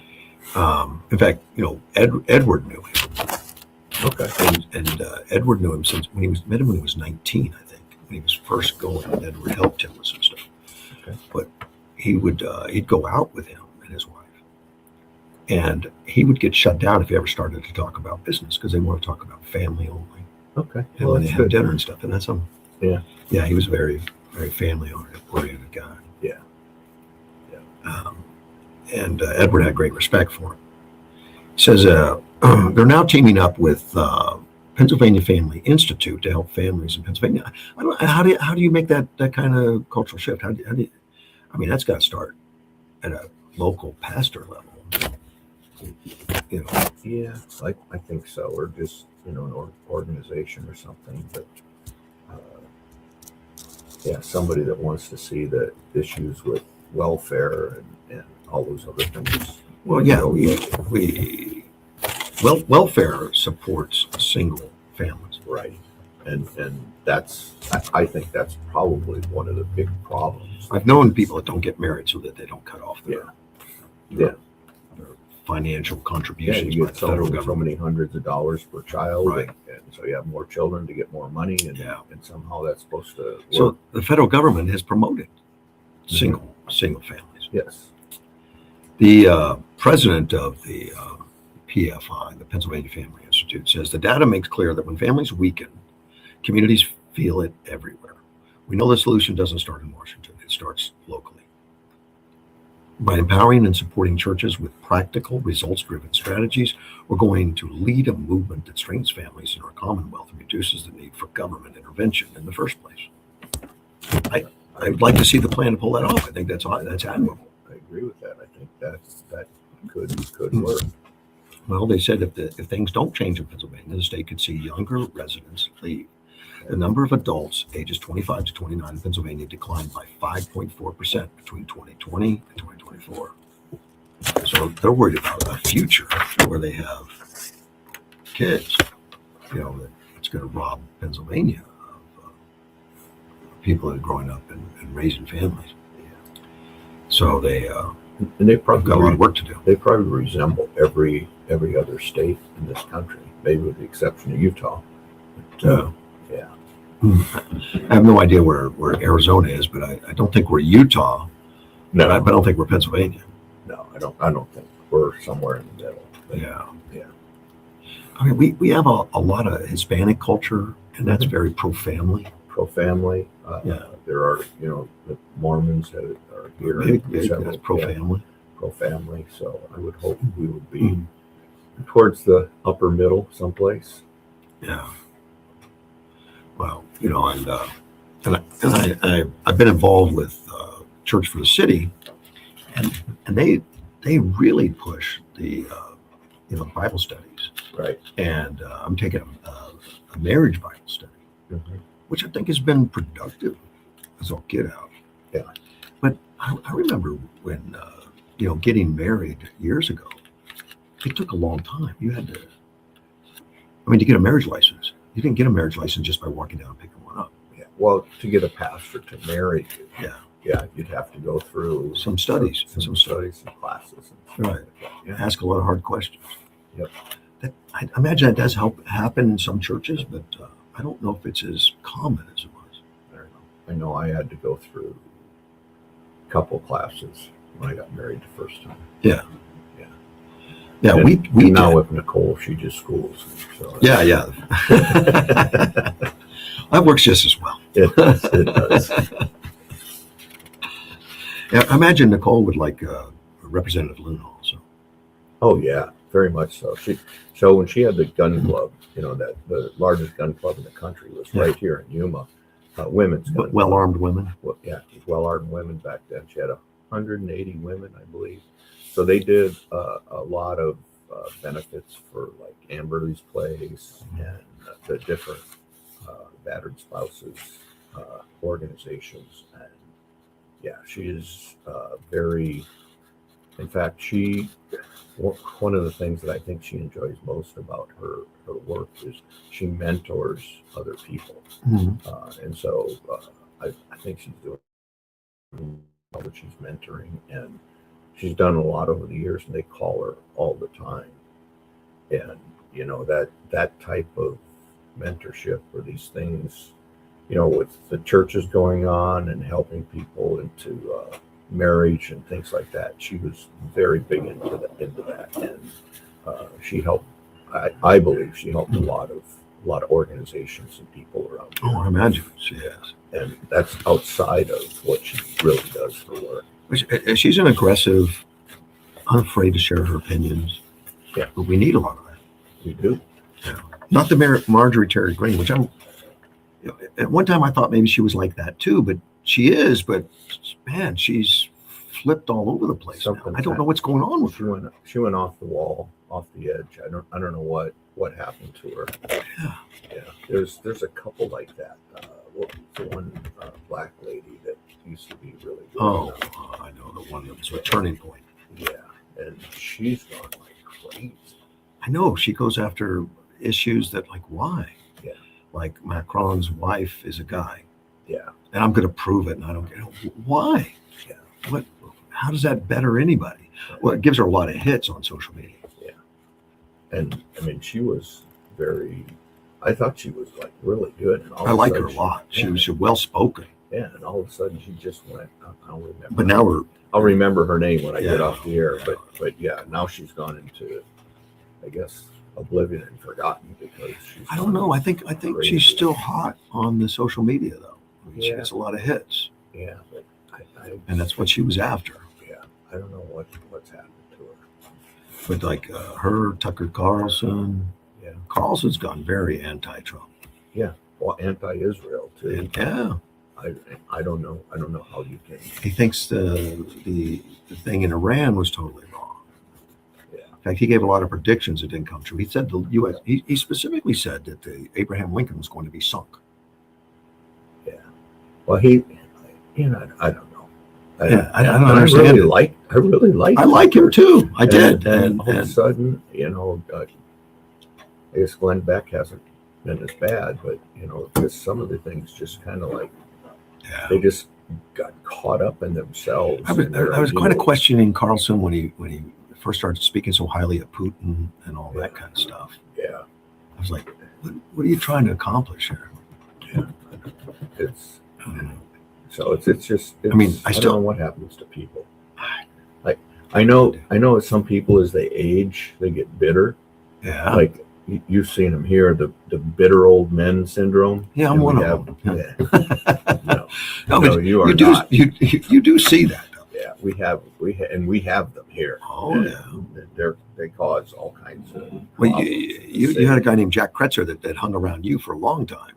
Yeah, well, and he was just angry all the time. Yeah, and I think I've told you the story about Jack, but anyway, and he was an interesting guy. I interviewed him quite a few times. I had him on the radio. Yeah, I know you did. There was a. I mean, he didn't really have rational reasons why he did things. Well, and that's I tried when I first took over as city administrator. He was up there, doing his normal public records request and all the nonsense, and I helped. He was sitting in a chair and he was having a lot of problems. So I went over and I helped him get up. I literally had to pull him to his feet because he was crippled. Sure. Badly crippled. And so I got him to his feet and helped him, and then went back in my office, and sat down. And he came hobbling in there a little bit after, and he goes, yeah, I haven't made up my mind yet whether I hate you or I like you. Did that keep you up at night? Yeah. No, I said, well, Jack, I tried hard. So yeah, whatever. Yeah. And of course that didn't last long. Now they had like Rob Engel, and we got Bob Johnson. Which I didn't understand why Rob Engel joined that pack, but he did. Yeah, he just and Bob Johnson I could talk to. Yeah, he's become one of the always finding problems where none exist. Exactly. Yeah. And he's doing that now. Yeah. Well, Henry Valenzuela joined that. Yeah. He was anti-PAC and stuff, and made all kinds of accusations about the city illegally funneling money. Yeah, telling all kinds of lies, and it was such nonsense. he really embarrassed the police department. I think that's still there. He's still an embarrassment to the police department. So, I don't know what's going to happen with him. Of course, I interviewed him a few times because I was interested in what he was seeing, and it was never anything. Yeah. But he was just ranting. Yeah. This money doesn't belong there, and then I check it out. In fact, you helped at times. I'd say, well, show me how this works, and so there's nothing there, Henry. Yeah, it wasn't. He didn't say any truth. No, everything was false. He says, well, I have a calculator. Yeah, and of course that calculator was like dramatically wrong. Yeah.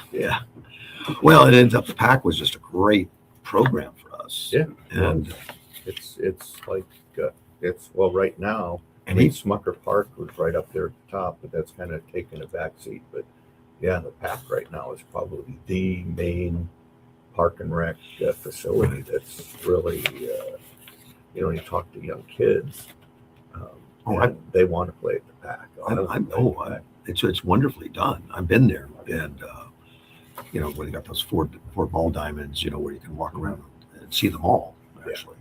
Yeah. So it's well designed. Yeah, and the biggest thing, is that you don't go into those things just willy-nilly, like, oh, I'm going to do this, I'm going to do that.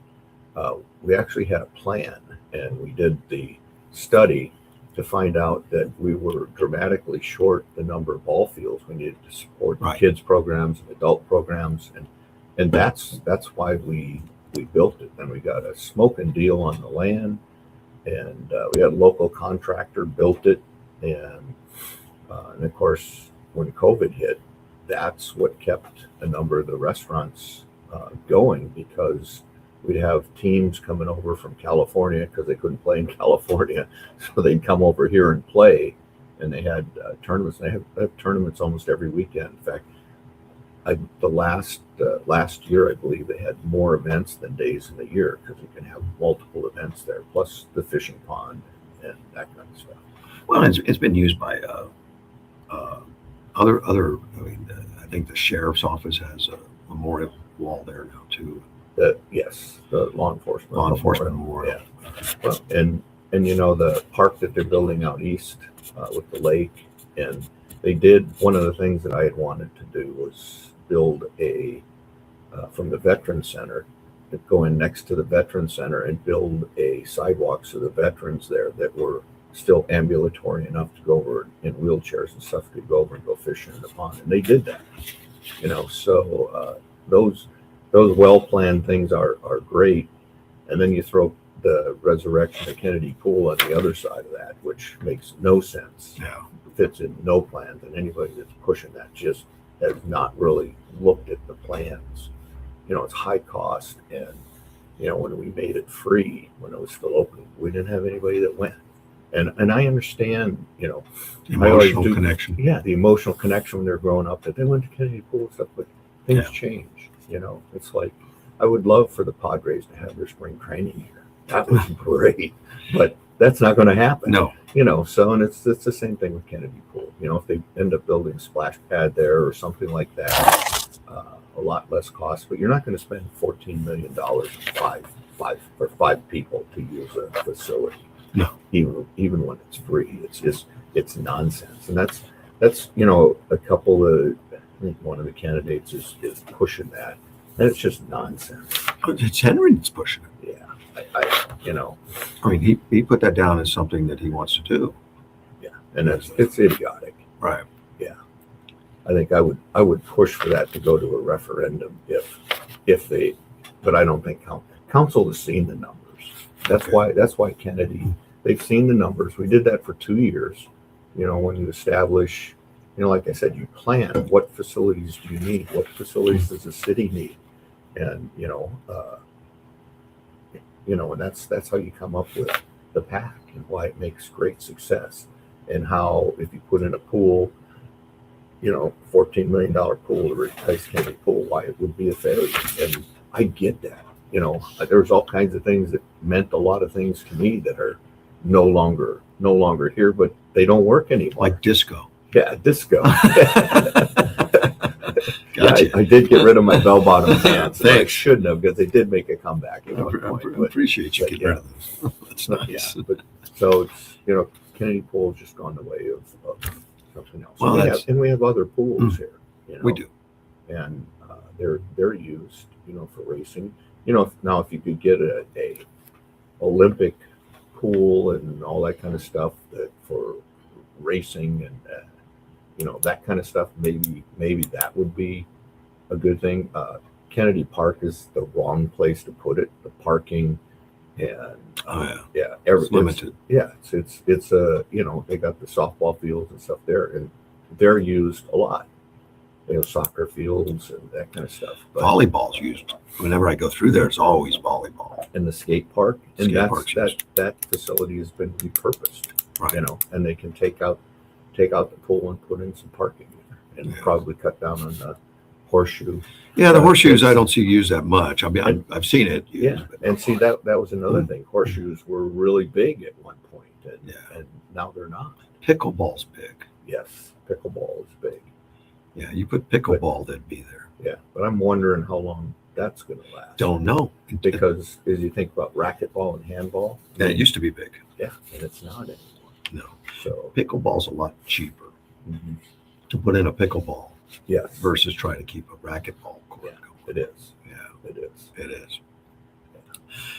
COFA, I just saw that, the National Wildlife Refuge.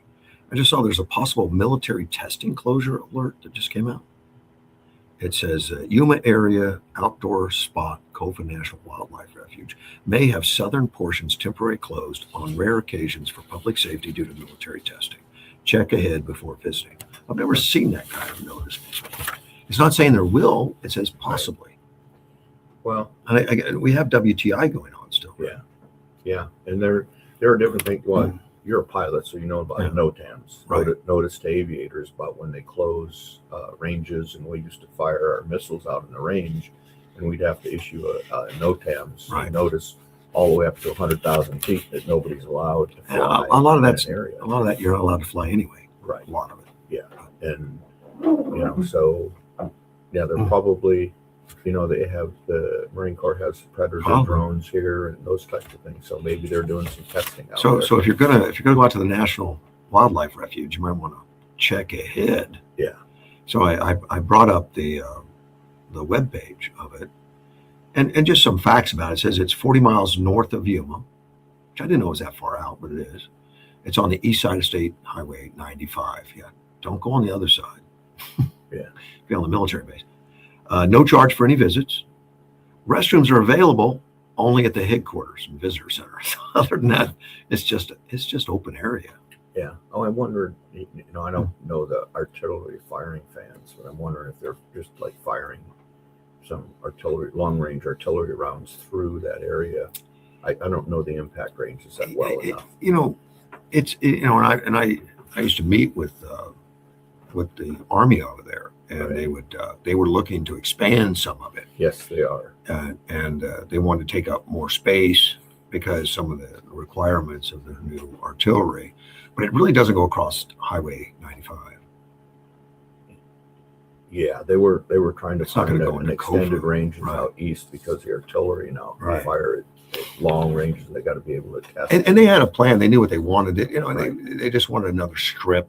They were going to do a land exchange. Yeah, Yeah, something that's like what they were that. going to do. Yeah. Yeah, but it didn't really involve the COFA. So I'm kind of curious what's going to involve COFA. I would imagine some military thing with the helicopters or something. I can't imagine artillery, but who knows? I would think helicopters or drones would be Yeah. that they may put a drone in orbit over the COFAs, and they don't want anybody out there, just in case. They're extreme safety measures that Sure. they put in place. Well, they have to. Yeah. And they Just in case, So- I'm guessing, but like if something falls off a Predator drone, the rockets or the missiles, the cruise missiles don't go off like they should. Yeah. So they even recommend checking Facebook. Go to Facebook, COFA NWR, just KOFA NWR on Facebook. I'm sure they'll put up notices a bunch of Yeah, but I don't know. ways. But if you're going to go, just double check.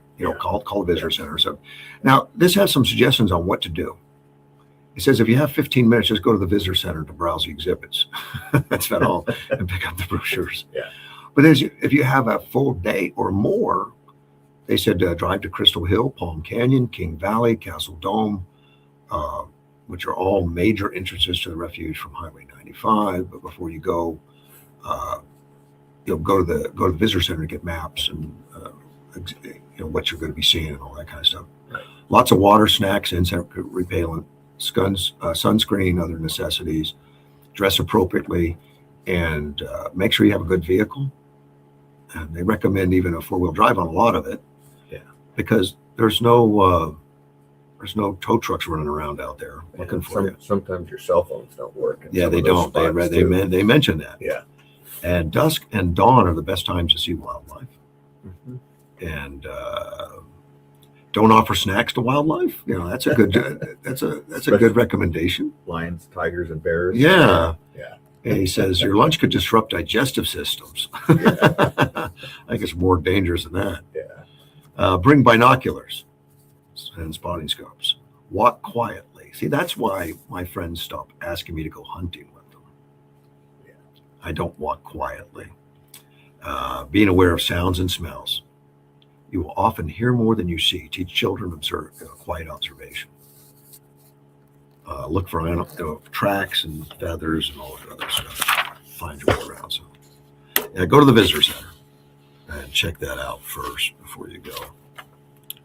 The White House asked to do a report on what DEI cost us, which was nice. 4 years. They said it was longer even, but they say it negatively impacted the U.S. economy, according to the 26 White House economic report released on April 13th. So the thing just came out. They calculated the DEI policies reduced output, lowered the country's gross domestic product by about 94 billion each year. Yeah, I don't doubt that. Amounting, and the estimates imply that DEI promotions led to inefficient management, raising the cost of doing business. These costs led to the companies practicing DEI to hire fewer people and pay their workers less. Now, Trump commissioned it to be done, right? And the DEI policies actively encouraged employment discrimination, according to the report. Yeah. Which I saw it firsthand when I was working for DHS. Yeah. Yeah. When Biden was in there, some of the DEI hires, they were just like, man, who is this idiot? Why are they putting him in here? He knows nothing about what we're doing. They had a slot specifically for one race or ethnicity or something. And of course, there's several, but women or black or certain whatever. And it was like, and I've always professed that in the interview process, if you hire the most qualified person, all that stuff just takes care of itself. That's been my experience. Yeah, I saw that time and time again, and nobody's ever proved me wrong. I mean, it has hurt. It hurts our schools. Some of the things they're doing in our schools here have hurt them badly. Now, have you ever worked with anyone that was prejudiced and would refuse to hire somebody of some ethnicities and stuff? Yes. I have. Yes, I have. And it shocked me when I found that out. Yeah, I have. I worked with somebody that did not like women, did not want to work with women, felt women's place was in the home. I worked with a guy, he was my general manager, that would not hire blacks. And I was stunned. I didn't know that really existed. It's rare anymore. I don't think that exists much anymore. But this was a while ago. But it totally shocked me. It threw me off. I was shocked. And that's probably why I'm no longer with corporate Napa, because I turned them into HR. Oh, well, there you go. Yeah. I know. Well, I experienced, of course, here in Yuma, I didn't experience the negativism towards Hispanics or anything like that, because they're really the majority. Yeah. But I did experience it with women, and I felt it was a big problem.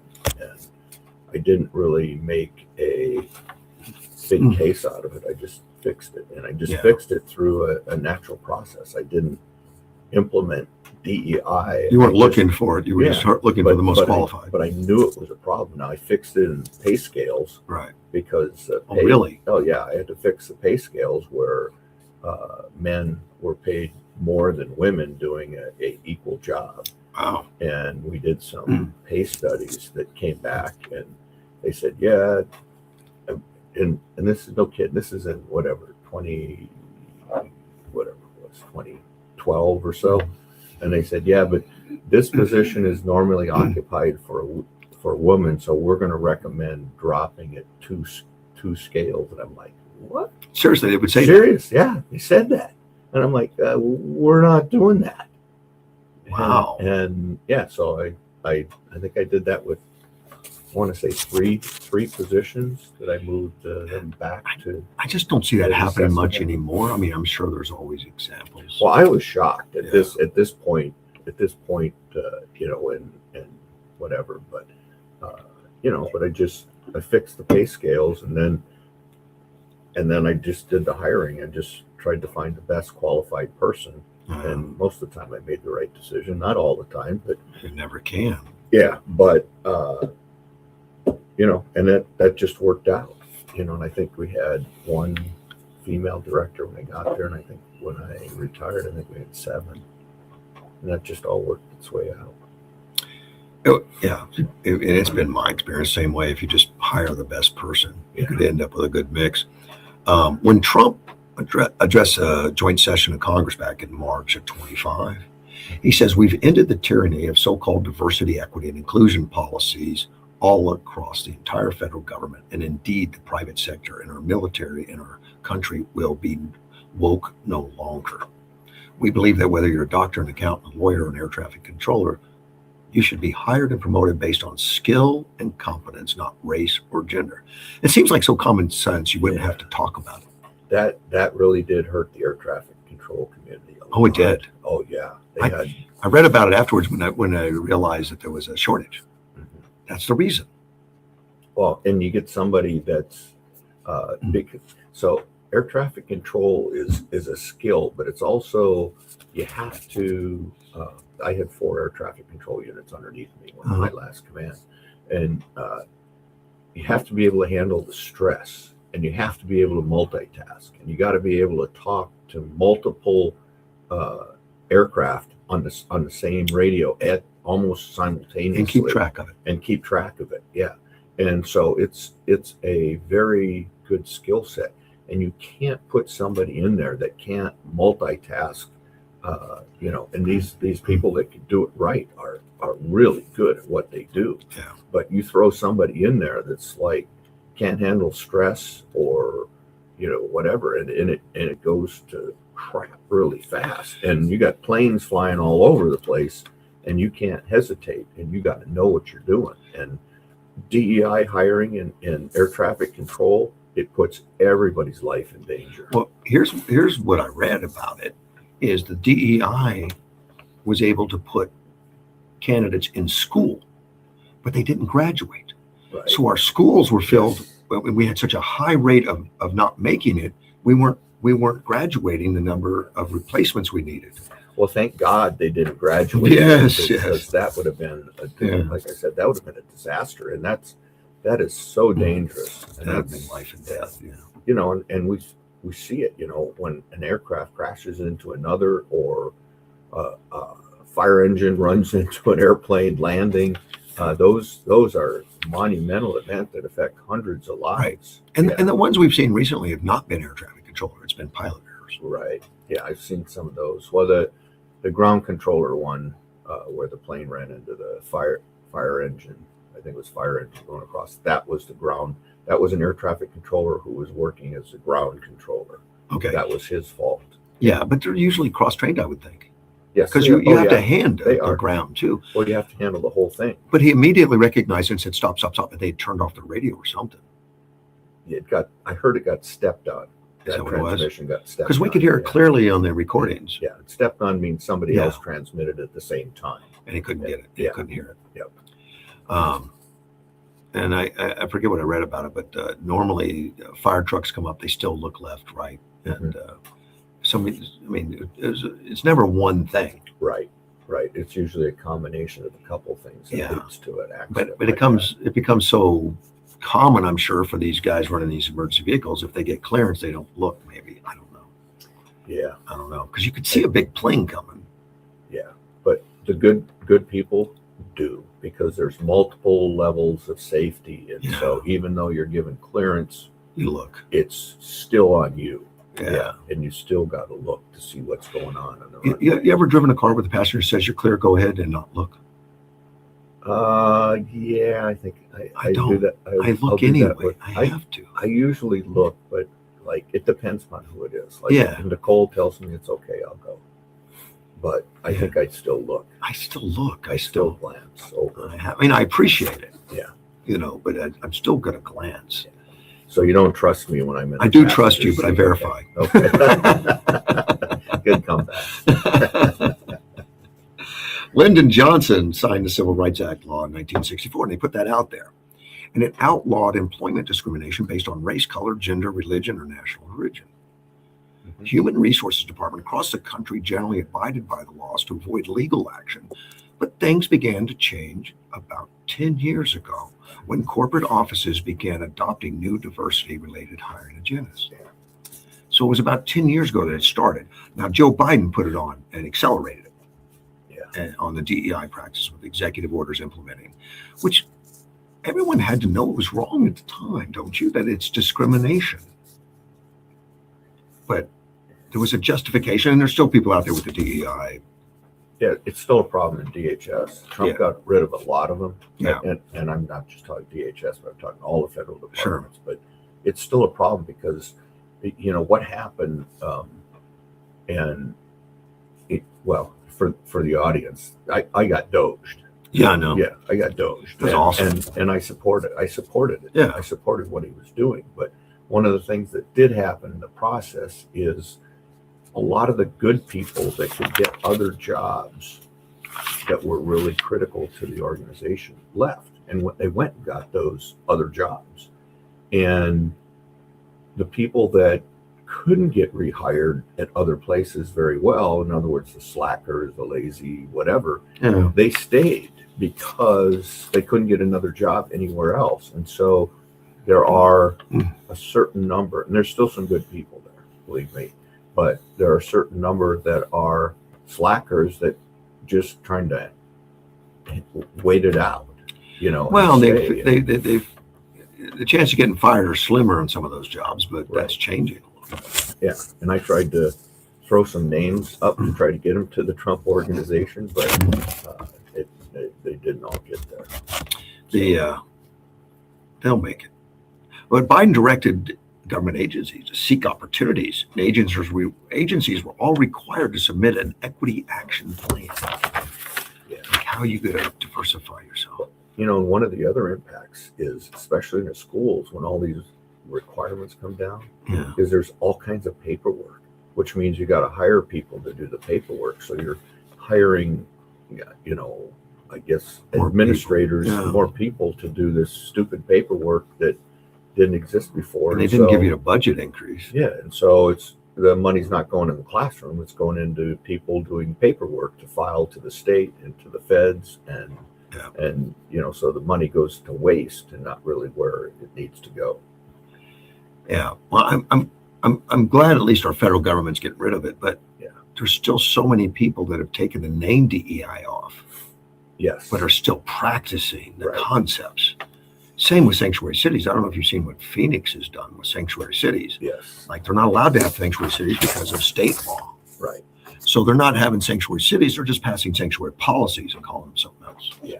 They throw there's another acronym that you're using for DEI, and I can't remember what it is, but I've seen that in the schools too. Yeah. That they're practicing without calling it a different name. It's not over, but it's still illegal according to civil rights acts. Right. You can't discriminate on that. It's just wrong. Yeah. Well, colleges is another place where that's big. Well, and they Scholarships. defy it too. Even though the Supreme Court come out and said don't Right. do it, Right. they haven't changed apparently. I'm a big believer that the federal government should just stop giving grants to these major colleges. That's, And I think that's what's driven tuition up like it is too, because the DEI stuff probably doesn't help well, it. and the scholarships, and because somebody else, the federal government's footing the bill, so colleges go, well, we don't have to raise just with inflation, and then you get exceptions like was Golden or GCC, whatever, that hasn't raised their tuition rates Oh, yeah. in 10 years. or Colorado, something. is it Colorado University No, it's here in Arizona, Grand Canyon. Grand Canyon. Grand Yeah, Canyon. that's it. Yeah, and then you look at like ASU or U of A, that their percentage of increase is way above. Oh, yeah. Inflation, And that's why Biden hated Grand Canyon. Yeah. They were bucking the trend of raising rates and stuff. prosecuted them. They did all Yeah, they kinds did. of They stuff. fined them like millions of dollars for Yeah. stupid Yes. stuff. I hope that didn't stick. I don't know. It was, I don't remember if they got it overturned in appellate court or they just paid it and said, "Get out of our hair." they billed, and I can't remember the exact, but it was like $30 million or something for some infraction that didn't really exist. But if it did exist, the normal would have been, 10% or less of that. Would have been very little. They went to all new highs to try to cause this college to raise its rates. Right. Which is crazy. Anti-fraud. There's been a lot of fraud coming up. Yes. And the America First Policy Institute, Hannah Anderson explains, some of the problems. It's political. It's political. They argue that the Trump administration's crackdown on benefit fraud should be held as a major cross-party achievement. But Democrats keep turning it into a political fight by tacking cuts that exclude illegal immigrants from Medicaid. Yeah. Well, and that's my theory on that is that they're giving this money all to these NGOs, and then it's rolling back into Democrat campaigns. That's part of it. Yeah. Oh, absolutely. Yeah. Um, This Act Blue and some of those organizations. Act Blue is under investigation. Yeah. Because of that. Right. And they refuse to turn over records. And there's been a lot of people in Act Blue that have left the ship. Yeah, because they know what's coming. Possibly. Yeah. I mean, they're fighting this at the congressional level to get Congress to stop investigating, was what the left is trying to do. Right. But Hannah points out that Republicans see fraud prevention as a straightforward duty. Yeah. Make sure taxpayer dollars help citizens who need them to stop waste that steals from American families.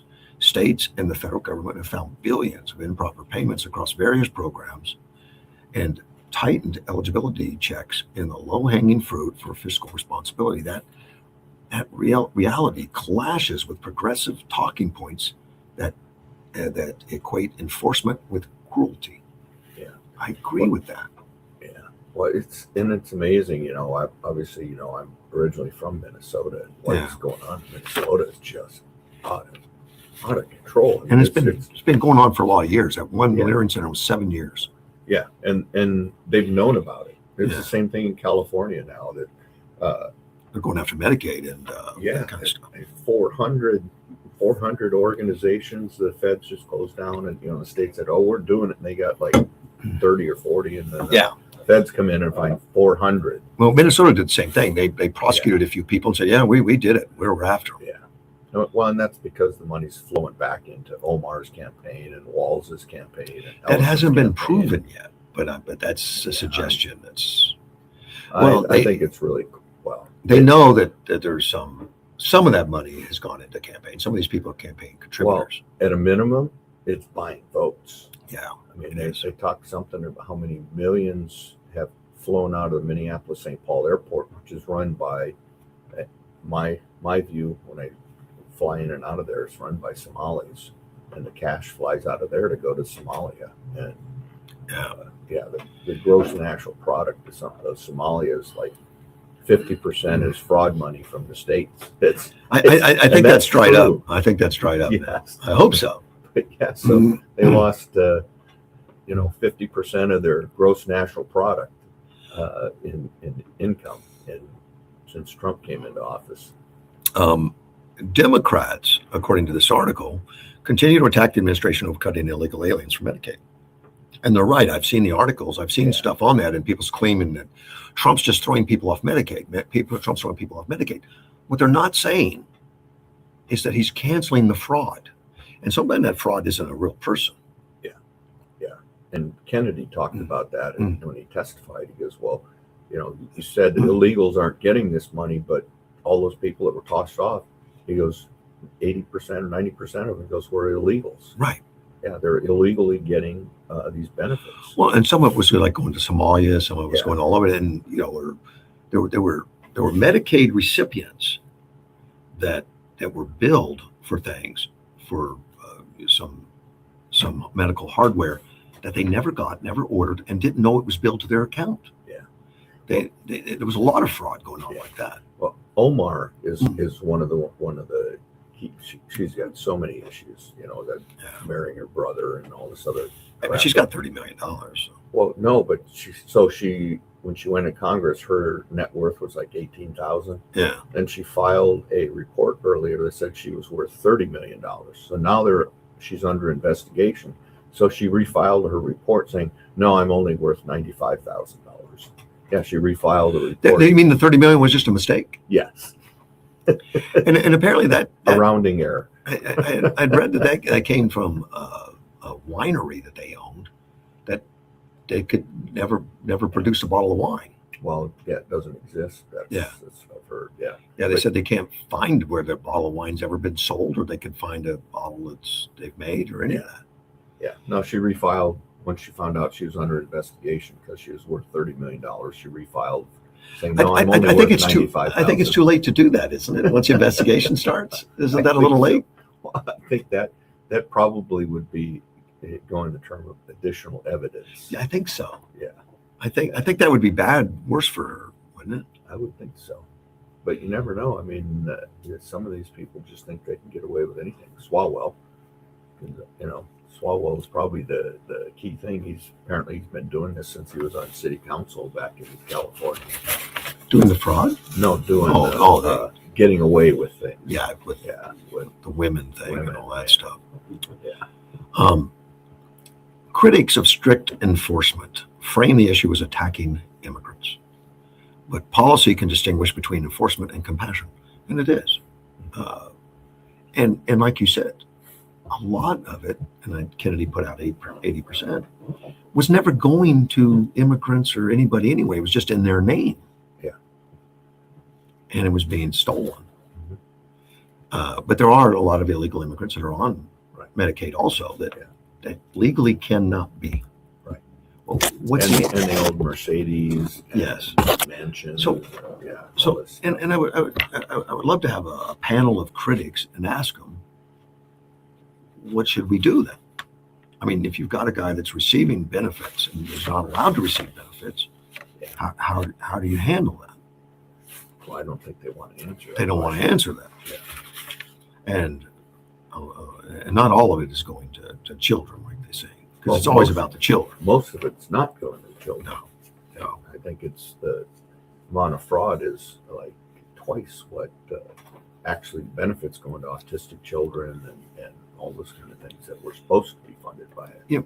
This article says that a sensible reform is clearer verification at enrollment. Well, that's obvious, but it's the states that are responsible for administering the program. The feds cut the checks. Yes. The states are responsible, and the states don't care. I mean, certain states. So one of the things, when I was on the governor's council here for DHS grants, that we kind of made the allocations out to the different cities and counties and stuff like that. I did that for 22 years.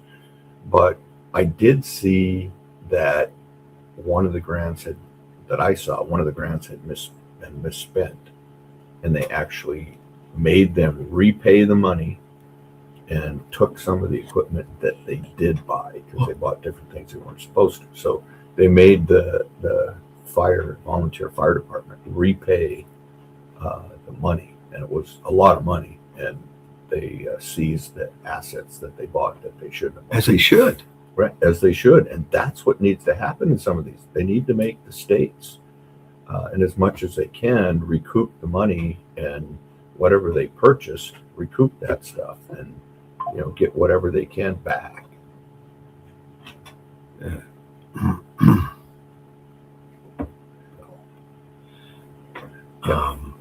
Time out for fact checker info. Yeah, I'm looking at something. Edward just sent this to me about voters say they feel confused and misled on Virginia's restricted redistricting vote, Right.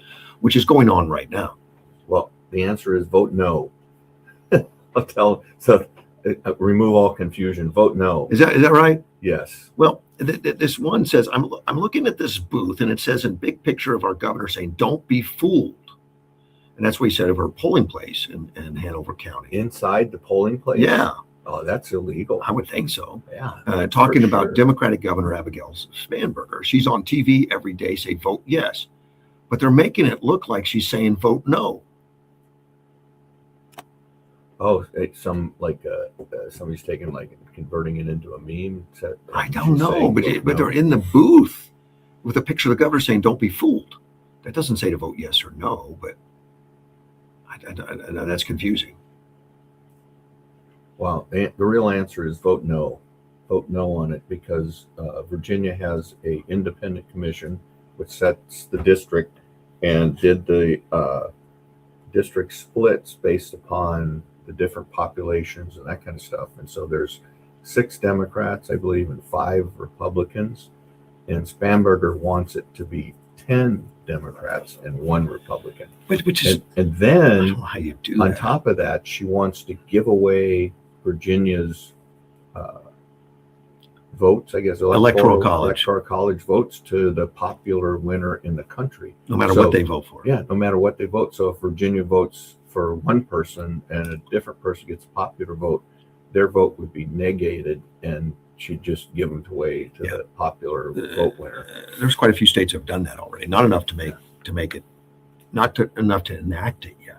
In fact, it doesn't enact it until they reach 270 as a cumulative total. Okay. In other words, they won't really start doing that until there's enough states that would own it, and then the popular vote would win no matter what. Okay. So So Trump would have won the last election. anyway, Yeah. yes, but it would change everything. Now look, Well, Republicans that run for election, and they know, and Trump knows, it's electoral college that gets me in, mhm, and that's what your campaign focuses on. They right. focus on the key states to get that done. Yep. Now, if all of a sudden that didn't matter and it was strictly popular, their entire campaigns would change. It would.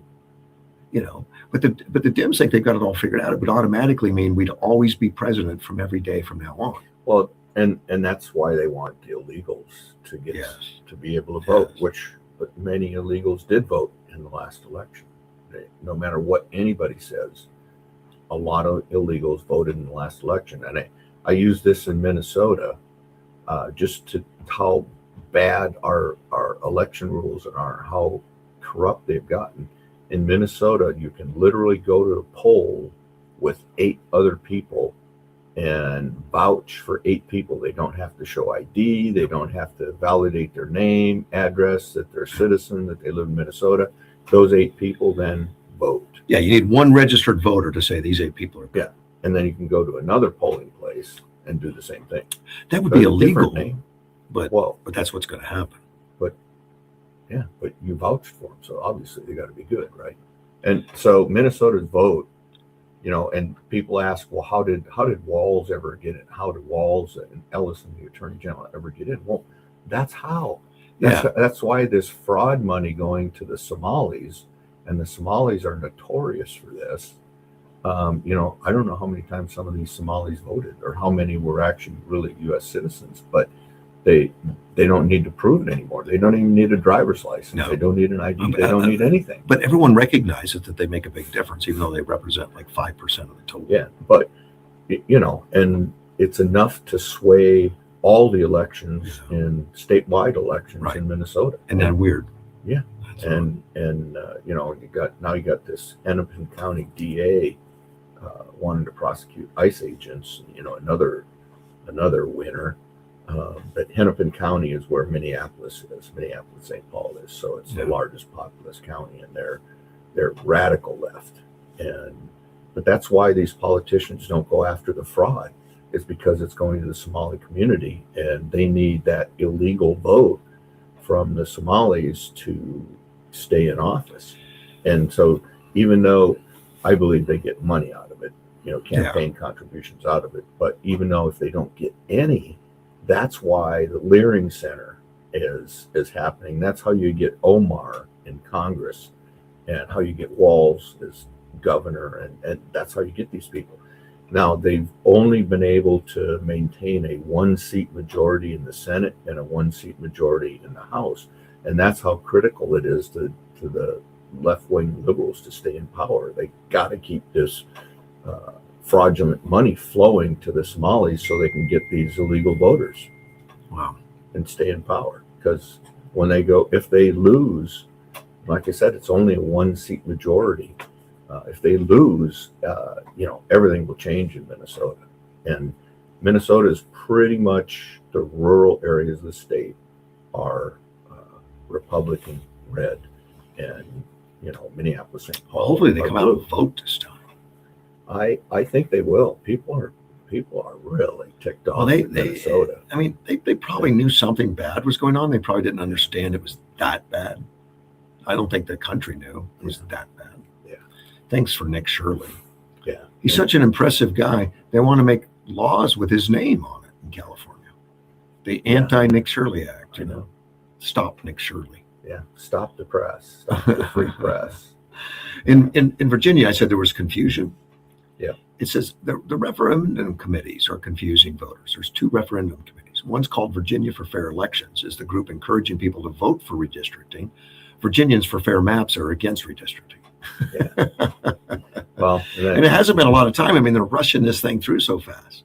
Well, and that's because Spamberger wants to get it through before her popularity drops into the toilet.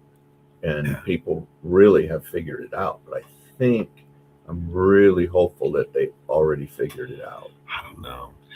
They're both spending a lot of money. And one of them, the anti-redistricting, has a TV spot that has Obama on it. Now, it's an Obama clip from 2017 when he was against gerrymandering. Yeah. Smart. Well, Spamberger said she would not do it. I know. And then, one of the first things she does is she's like, we're going to do this. She was really misrepresenting herself. Huge. 100%. And that's what you're going to get right now. If you vote Democrat, you're going to get somebody that says, oh, I know, I support law and order. I support this, I support that. And then they get in office and do the opposite. She is the poster child. Well, Democrats are suggesting to do that. Yeah. Well, Biden is a poster child for that. Right. Spamberger is a poster child. He was supposed to be the adult in the room. Right. But then you have some good things like Fetterman. Fetterman, I thought, oh God, he's going to be a disaster. He can't get in there. And then he gets in there. It's like, man, he's the only sane Democrat in the room. Yeah. And so he's been a pleasant surprise. But recently it was James Carville that came out and was talking on a podcast and said, look, Democrats, don't tell everybody what you're going to do. Don't tell them, but just do it when you get elected. Yeah. Because you're killing yourself. Because they all know it's unpopular. They all know we don't want it. Right. By popularity. Yeah, it's 80-20 issue. And they don't care. That's right. They don't care about the Voting Act. They don't care about, I don't want to go this far as comparing them to the Iranians and Putin that don't care about the people. But, you're elected. It doesn't matter whether it's Democrat, Independent, Republican. You're elected to represent the people. And so that's what you should do when you get into office. And I really believe that. If the people by and large want voting, IDs, how can you be so dead set against it where the whole party says no, even though their constituents say yes? Yeah. And so what you got is the comparison. Trump says, you elect me, I'm going to do this. That's what he gets in office, and he does this, and this. And Spamberger runs, I will not do this, I will not do this, I'll do this. He's mucking it up for everybody. And she does the opposite. The exact opposite of what I said to do. Turn it up for everybody, man. Yeah. The Tim Dunn, our senator, our state senator, Tim Dunn, Yeah. is sponsoring a bill to stop drones from flying over events. Are you aware of that? I did not know that. No. Yeah. He said that the Phoenix International Raceway came to him. That's the one there in Phoenix, NASCAR type stuff. Mm-hmm. Had concerns that drones over their events becomes a hazard if the aircraft fell into the crowd. Now, and I know you watched the Russia-Ukrainian war a little bit and all the stuff going on. The stuff they're doing with these small drones is scary as heck. Oh yeah, it's definitely When they're talking about it falling into the drone, I would think they would be carrying something harmful. could be too. Yeah, I But mean, that's like the bad guys are going to do bad things no matter what the laws are. Right. It's like guns. The bad guy with a gun is a bad guy with a gun. And right. So guns don't think on their own. Drones don't think on their own. And so whoever controls that drone, good or bad, that's what's going to happen. And they're not suggesting that they ban drones. They're saying they Right. can't be near these events. Yeah. And I think that's fair. I do. I think that would be okay because That way, if they see That's- one, they know it's trouble. accidents happen. But I wouldn't be that worried about the accident. I'm more worried about, if there's 50 drones flying around or 60 drones, Mm-hmm. you could easily put one in that goes unnoticed Yeah. that has ill intent. So does that mean now you need to start carrying a shotgun around with you? Yeah, I need a Instead defense. of concealed carry, you got to carry a shotgun. It's scary how effective these drones have become. Yeah.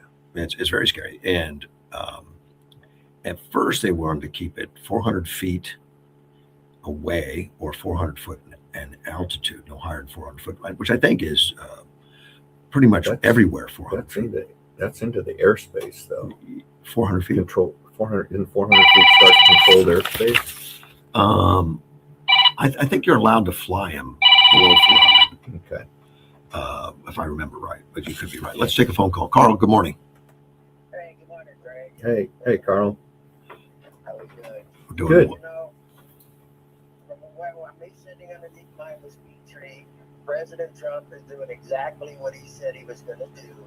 And what he said he's going to do, he was going to go back to we the people and check out the government, see how bad they're cooking the boots. Yeah. And that's exactly what he's doing. Yep. Right. Yep. He has been. Exactly right. Um, And so anybody mentioned about President Trump cooking the books, well, they've had their hand in the cookie jar and he just spanked it for it. Yeah. Exactly. So, A good spanking. Good. Yeah, good. Yeah. A good spanking goes a long way. And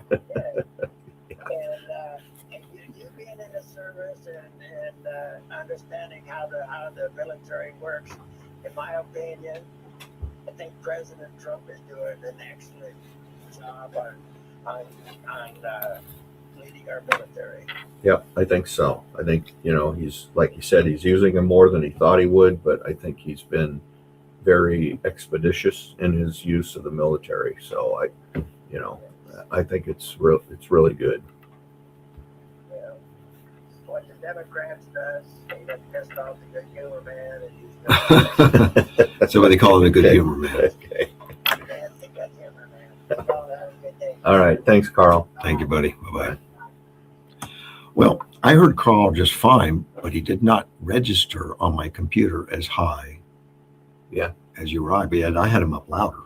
Yeah. I'll definitely have to look at that. Yeah. I don't know why it's doing that. So because it hadn't in the past. In the past, it's been fine. Yeah.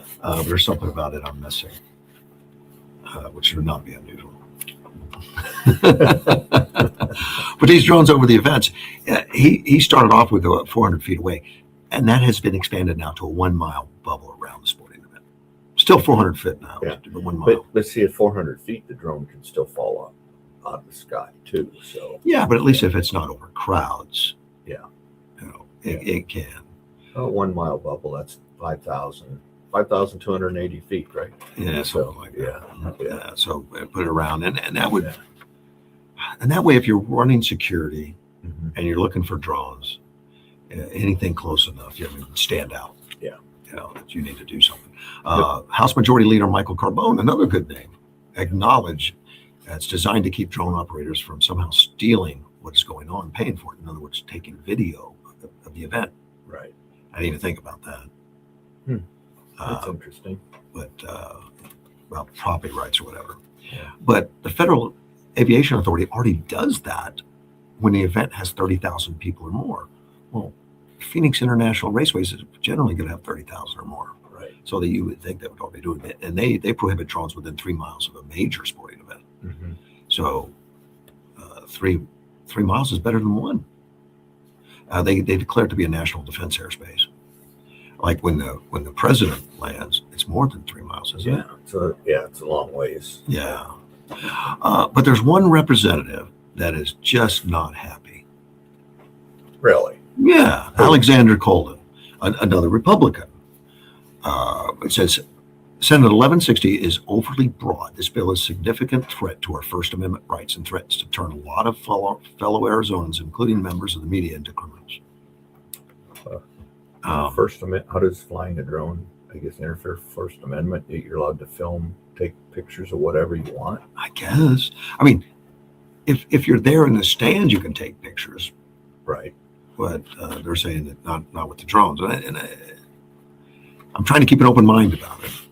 Well, and I guess, if you're a musician or whatever, and you're doing a concert and somebody goes out there and flies a drone straight up and has a picture of your, the stage and broadcasting the concert, Right. that would be an issue. Yeah. And I think that's probably what Carbone's talking about. Yeah. Now, is that going on? Do you know?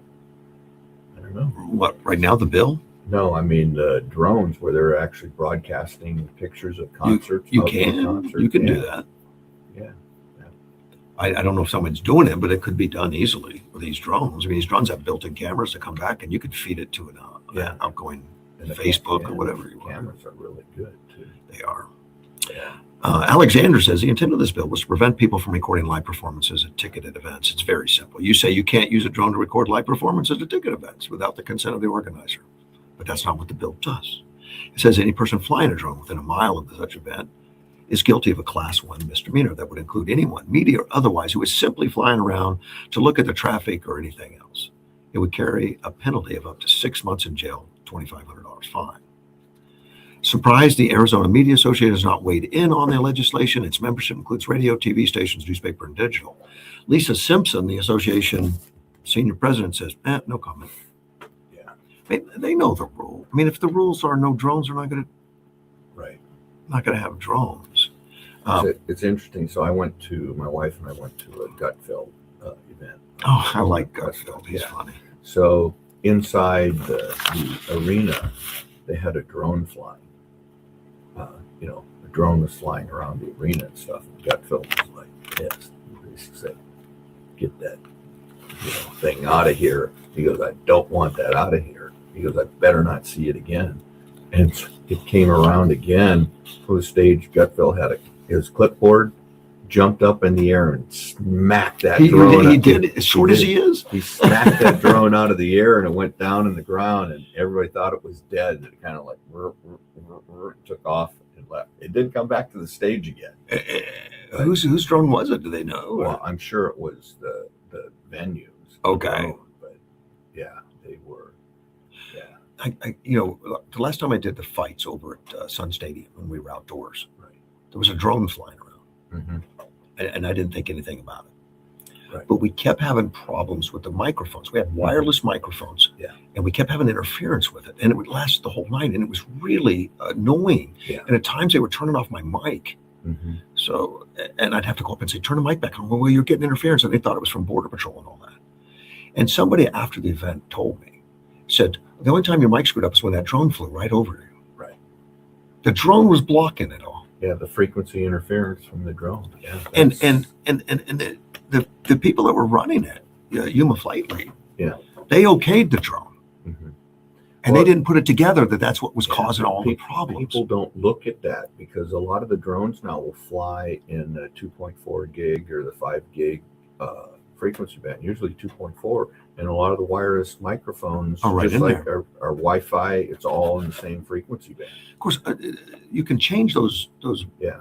microphones, and I don't know that anybody even tried that. Yeah, there's only There's like only so much. 10 slots in the 2.4 band. So, I- if you were on the same band, See, I don't know. and if you had more than one mic, each mic was probably on a different band, and so it could have My mics have 100 channels on them, but I don't know if they're in the same band, different channel. I don't know how that works, but well, and now when I say 10 slots within a band, that's normally for Wi-Fi, data. Okay. So I don't know how much of the frequency spectrum each one of those mics uses. So I don't know how they divide it. It was shocking to me. We went through that whole. I mean, it was torturous. That everything was working fine, everything's great, and then all of a sudden we get this cracking and stuff, and then it was the drone, according to one of the spectators that told me. Well, and one of the problems, I think for the most part, everybody's figured it out now, but wireless garage door openers Yeah. were in, I believe, in 900 megahertz band, which was given over to the federal government. And so when the federal government put in their new radio systems, your garage door openers didn't work. I was affected by that. I lived out in Mesa del Sol at that time. Yeah, and you had to get a new one, which was in the new frequency band for the garage door opener. Right. And see, I used to be able to open my garage door when I was a half a block away. Mm-hmm. And then I couldn't even open it in front of it. Yeah. It was just, it was jamming it up. Yes. And that's what happens. But, people just don't think about that. And, it's when cordless phones first came out, that was a huge issue because everybody wanted a cordless phone. You can only have 10 in a building, or they start interfering with each other. Oh. And so that was a big problem because in the city, we had like 50 of them. And it's like, okay, you can't have 50. Not going to happen. People didn't like that. So, try to figure out a new physics. Something. But I'll pay more attention to it now. I mean, that the drones can interfere with these wireless mics. Mm-hmm. I mean, either we get wired mics or we do away with the drones. But the drones were being used by the owners because they wanted that visual. Yeah. Well, and but they were incompatible. Yeah, it's just something you have to take into account now. Yeah. Yeah. And you got to know what frequency your microphones are in and what frequency the drones are in to see if they're going to interfere with each other. Prime Minister Mark Carney from Canada, not a fan of Trump. Yeah. Did you know that? I knew that. Yeah. Well, he just had where he had to address. He just addressed the Canada on Sunday. He had a release of a video on Sunday where he talks about the governments, of the United States and Canada. Mm-hmm. And during this 10 minutes, he says his government efforts to strengthen the Canadian economy by attracting new investments and signing trade deals with other countries. The world is more dangerous and divided. The U.S. has fundamentally changed its approach to trade, raising its tariffs to levels last seen during the Great Depression. Many of our former strengths, based on our close ties to America, become weaknesses that we must correct. So what actually happened was Canada was tariffing the crap out of some of our things, and we didn't do anything in return. I think dairy was a big one. Yeah. And because they didn't want us to import dairy. Yeah. So they tariffed it. Yeah. Trump matched it. Yeah. And it's like, they're upset. Yeah, exactly. And it's like, look, you got away with this for decades. It's like the same thing that's going on with NATO. We're spending trillions in Europe to defend you and throw that money. That money goes into their economy, and now you won't even let us fly airplanes. We can't fly out of the bases we paid for, and we can't fly our airplanes to the airspace in your country, and we're paying for all this stuff. What sense does that make? It's the same thing with Canada. Well, and Canada won't approve some of the aircraft that are made in the United States. They haven't improved them, so that there's no competition, that people can't buy them in Canada. Right. but because they make their own plane. And where or what Yeah, I know what you're talking about. Yeah. I can't remember the name, but yeah. And they've been playing that game for a long time. Yeah. Where Trump is on to them and said it's going to stop. Yeah. So he said that tariffs imposed by the U.S. President Donald Trump have affected workers in the auto and steel industries. Businesses are holding back investments, restrained by the pale of uncertainty that's hanging over all of us. Many Canadians have also been angered by Trump's comments suggesting Canada become the 51st state. Now that's just plain funny. It is. Well, I believe that there is actually a vote in Ottawa, I think. Alberta. Oh, is it Alberta? Okay. I can't remember. Anyway. To become independent. Right. Not necessarily become a 51st state. But to be independent. Yeah, because they have all the oil, and Canada is trying to siphon off all their profits and that kind of stuff and divert them. Yeah, they're a donor state to Quebec and stuff. Yes. Carney says he plans to give Canadians regular updates on his government's efforts to diversify away from the United States. Security can't be achieved by ignoring the obvious or downplaying the very real threats that we Canadians face. I promise you, I will never scapegoat our challenges. And he was speaking at the Liberal National Convention in Montreal. He has been avidly dislikes Trump. And I think that's what got him elected. Yeah, I think he was behind in the polls until the other person was endorsed by Trump or whatever, or was saying he liked the other guy, and then they elected Carney, which I think is a mistake. I mean, this guy is. They have more to benefit from a good partnership than we do. Oh, 100%, and that's what Trump keeps pointing out. And they're like, "Look, no, we're the kingpin." And they're more the size of California. And are they even that big? I don't know. I'm thinking I've seen them compared before in California. But a lot of their industry some of their industry is making parts for the manufacturing that occurs in the U.S. Correct. Yeah. And oil. Now, their oil is primarily all shipped to the United States. They don't really have ports or pipelines to the coast. Yeah.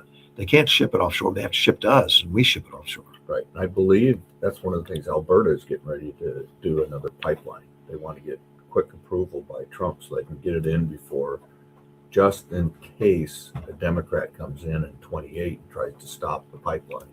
Yeah, I'd put the pipeline across the border first and then build the rest of it. Yeah, exactly. But Trump's not letting up. He says Canada lives because of the United States. Remember that, Mark, the next time you make your statements. He said that back in January when Mark was trashing him at the Davos in Switzerland. Yeah, wow. And it was. But what investments? I don't know what he wants to do. He's got like 6 points he pointed out. He says he's going to review the North American Free Trade Agreement, which, by the way, Canada broke long before, with the tariffs and stuff. Right. And we did. Carney says he wants to attract new investments. He wants to double the size of clean energy capacity. Now, as soon as I see the double size of clean energy, I think, okay, that's a negative. Yeah. New investments make sense, but okay. Wants to reduce trade barriers within the country. I don't know what he means by that, the trade barriers. Within Canada? Within the country, within Canada. Are there are probably some ongoing battles between provinces, I Maybe. think. Yeah. That's and then provinces. Of course, we have an international. I mean, we have a national trade. We can't do that. Right. He wants to increase defense spending. Now, Trump has been asking for that because in fact, it was Victor David Hansen was talking about NATO. And he says, about Trump wanting to back out of NATO. Right. He said, well, I don't think you should back out. Just become Canada. Say, okay, I'm your Canada. I'm not giving anything. Yeah, exactly. He wants a reduction in taxes now. He wants to increase spending and reduce taxes. That's a good hat trick. Yeah.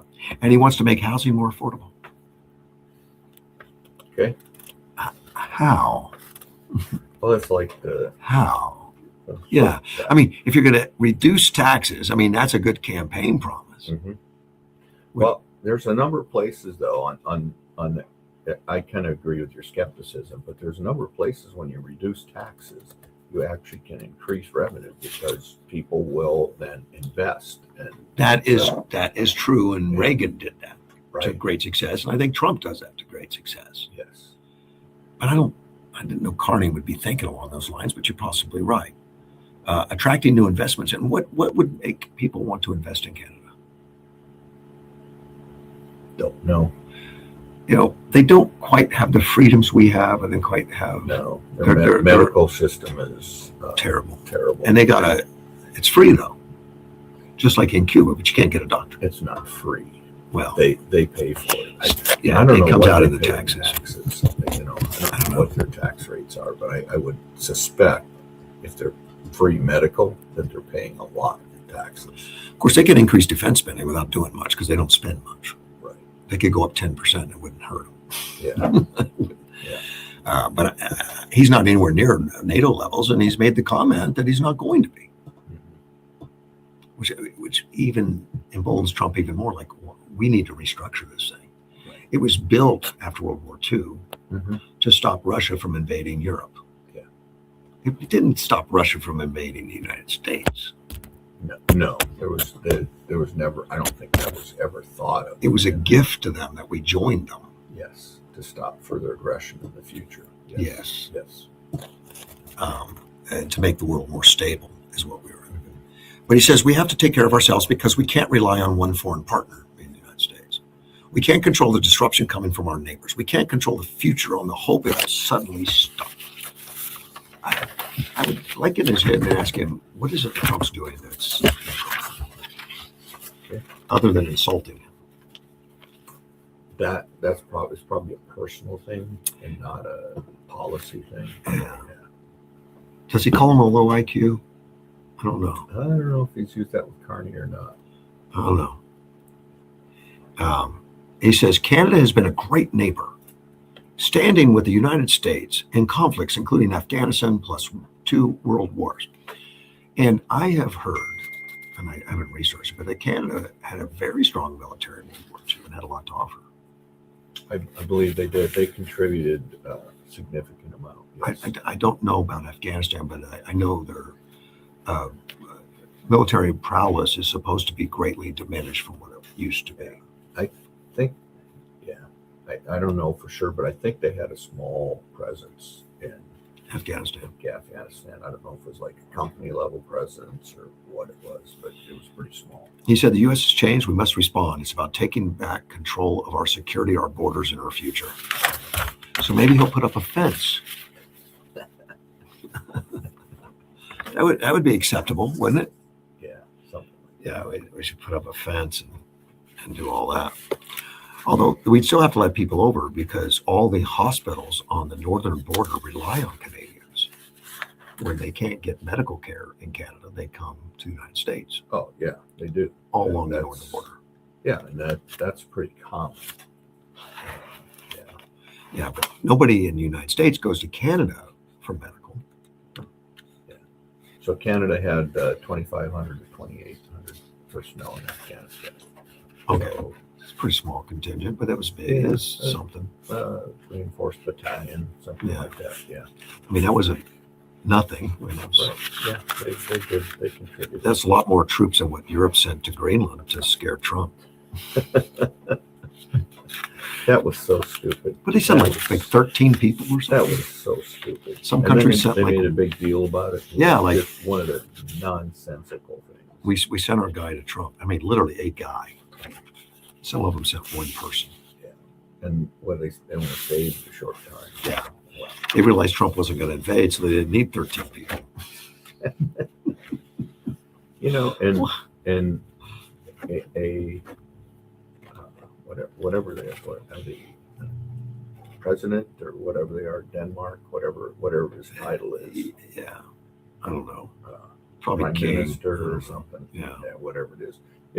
If they had half a presence about them, they would have said, "Yeah, let's sit down and negotiate. We Yeah, let's don't talk want to give about you the country, but let's talk about it. We'll give you a couple of bases and this and that." Yeah, we can do some can- partnership stuff. Partnership, and you put it in there, and Greenland will benefit, and we can benefit, and it's a joint venture. They just don't want anything to do with it. Yeah, that's stupid. I don't get that. You know. Europe doesn't impress me No, on the world stage. I mean, they have really since the EU came into being, and countries over there are having some real problems with immigration. yeah, with the exception of Poland.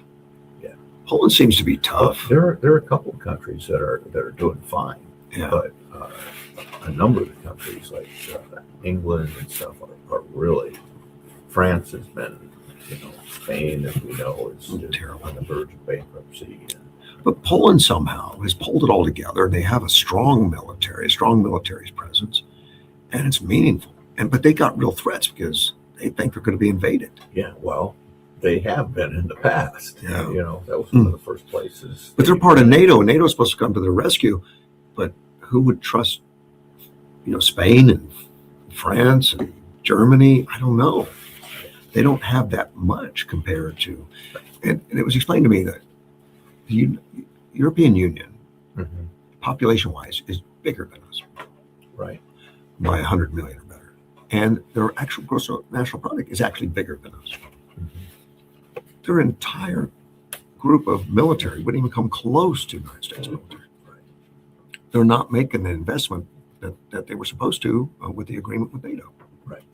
They were supposed to stand up and put the military in a certain percentage of their gross national product towards the military, and they haven't done that for years. It was like 3% or something at the time. It was 2%, and then it went to 5%. Now it's 5%. I know. Yeah, but even when it was lower, they were and they still haven't gotten to 5%. They said they're going to do it, but they haven't. Poland is. Yeah. Well, and Poland's serious. Yeah, they are. Poland saying we're not going to let Russia take us. Yeah. If Russia tried to go into Poland, it would be it'd be like Ukraine. Huge battle. Yeah, Oh, yeah. Well, worse than Ukraine. Because they're ready. Right. Ukraine wasn't ready. They've spooled up now. Yeah. Now they have very elite fighting forces because they're experienced, they're knowledgeable, and they stay up to date. They just continue to find ways to get things done on the cheap. Yeah.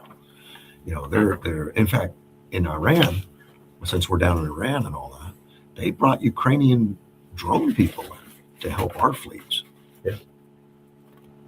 Well, What I like is we re-engineered that drone and just here, take this back. yeah. Oh, you mean the Iranian drone? Iranian drone. Well, the thing that Ukraine brought to us is this small drone that's a Iranian drone killer, and they've had great success with it. Yeah. And we didn't have it, No. so they brought it to us, and apparently it can be manufactured like overnight because it's off the shelf stuff that they put together. Yeah, and I just read about an off-the-shelf cruise missile that has a range up to 180 miles or something like that. It's really cheap, can be fired off of any airplane. Gee, I want one. Yeah. But really cheap is relative. Yeah, it It's is. still in the 100,000 category, but they're not in the 2 million category that some of the other ones are. Right. When you pull a trigger in a plane, you're spending a lot of money. Yeah. And some of those cruise missiles on those ships are like up to 6 million a piece. Yeah, there's some pretty sophisticated weapons Yeah. on there. I mean, they're not all that high. Some of them are just 1 million. Yeah. And some of them are a lot more. So that, and I think I agree with their philosophy, because now, for a cruise missile to hit a target, it doesn't have to be in the $1 million category anymore, because you got GPSs, you got all these things to guide it. Now to intercept, you do have to have a really sophisticated missile Yes, to intercept some of these things. But for some of these slow drones that are going Yeah. 100 miles an hour and they're flying low, they've now, and these drones that Iran's are apparently spending like 30 grand on the price of a Toyota. Yeah. And we're spending $1 million to shoot it down. Right. Well, now this drone that Ukraine has is somewhere, it's still expensive. It's somewhere in the $40,000 range or something. But Yeah. Is this the one you fire like a pistol? Just No. point it at the drone, you No, pull the trigger and it goes out and finds the drone? it looks like a little shell set on legs and Yeah. it takes off. Okay. And it's fast. I mean, it's very fast, but it's only got like a 20-minute, airtime. Yeah. But you only fire those when they're coming in, Right. and you've got them pegged. They're not loitering. Well, I've seen different technology where they go out and run into the drone, Yeah. or there's another one that shoots a net over the top seen of the that one. drone. And I don't remember what these are. I don't know if it's a small charge or something. It doesn't take much of a charge to bring them down. and my nephew actually has a laser weapon system that they're putting out there. He's one of the lead engineers on it. And yeah, they're getting tons of success with that. They also have another one. I saw the Ukrainians are flying these little sport aircraft. These sport aircraft that you can get for a couple $100,000, and they equip them with an electronic thing to where it just jams them and they fall to the ground. Seen that too. Yeah. So these guys are just flying around out there looking for them, Mhm. and just some real interesting. And they're not near the border. They stay more inland, Mhm. so they're not worried about the man pads and all that other Right. stuff going on.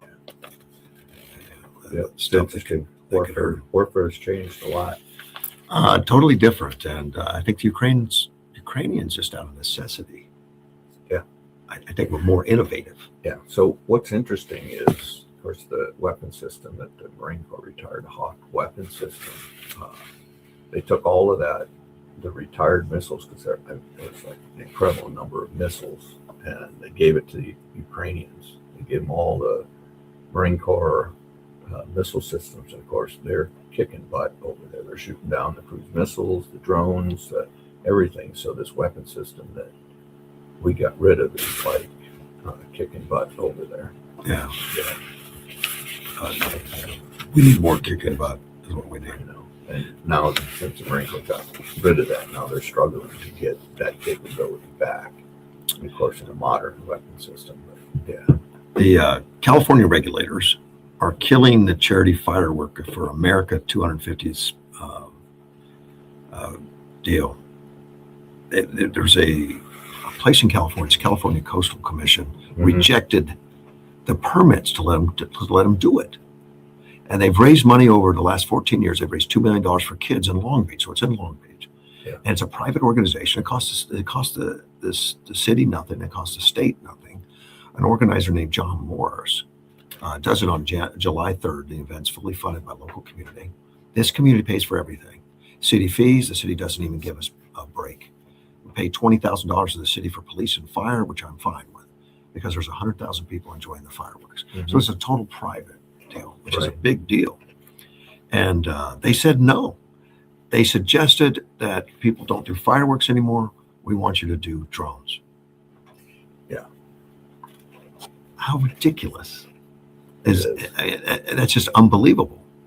Apparently they warned Morris back in 25 that 25 would likely be the final year of fireworks, because you switch to drone shows because they're becoming more green in California.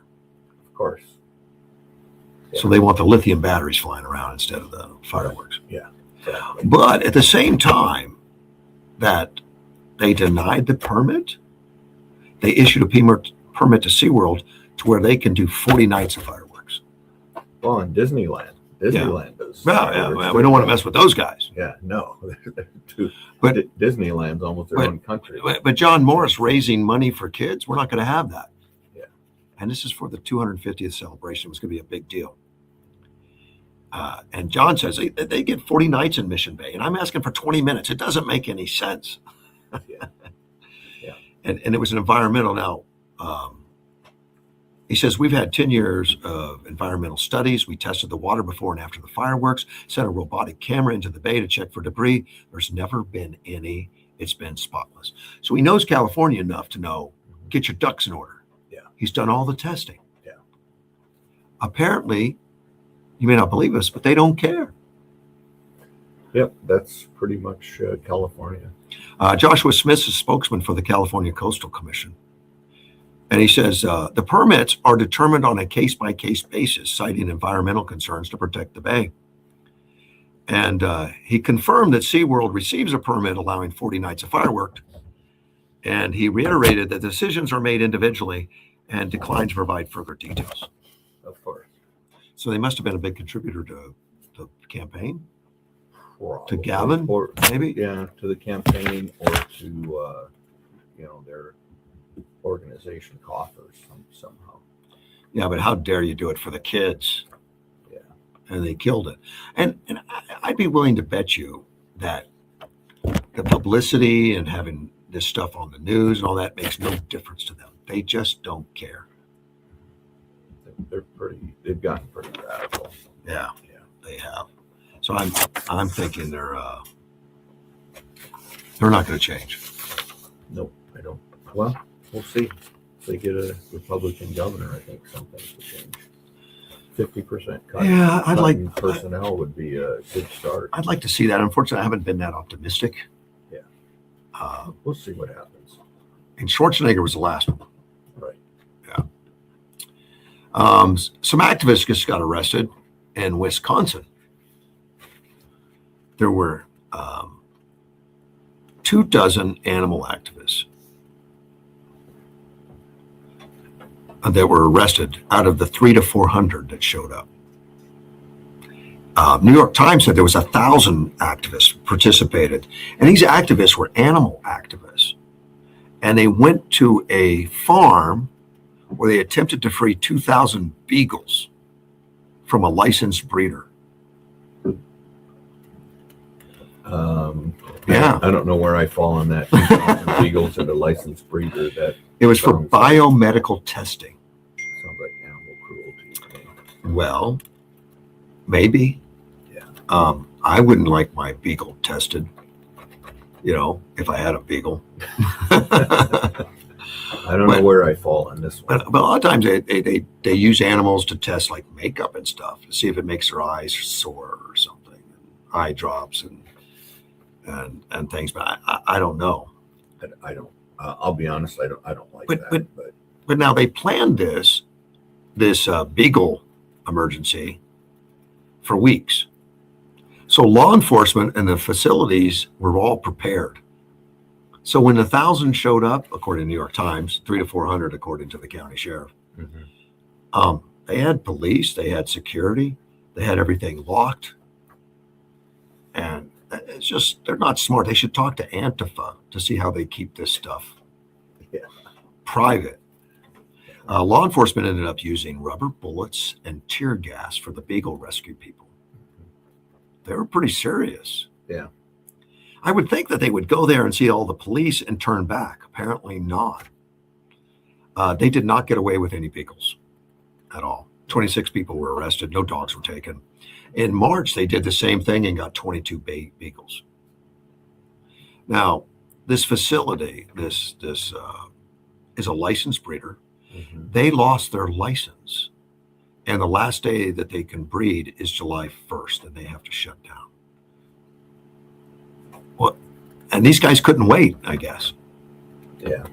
Well, I don't like the animal testing, but I also don't like activists going in and Doing it. But I don't know what they tested beagles for. I have no idea. Yeah. It's probably not good. I would venture to guess it's not good if they had to breed so many but they probably were dying or had to be put down after the tests. I would imagine. Well, the 22 they took were adopted. Yeah, of course. But they weren't.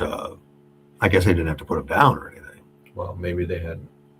Well, so this is the breeding facility. It's the breeding that facility. supplies them to other Possibly. That's what I get. Yeah. So these are like healthy beagles. Mhm. Going to send them off to have, weird testing done. Don't know. Right. But not a good plan. I mean, whoever put that together should rethink it.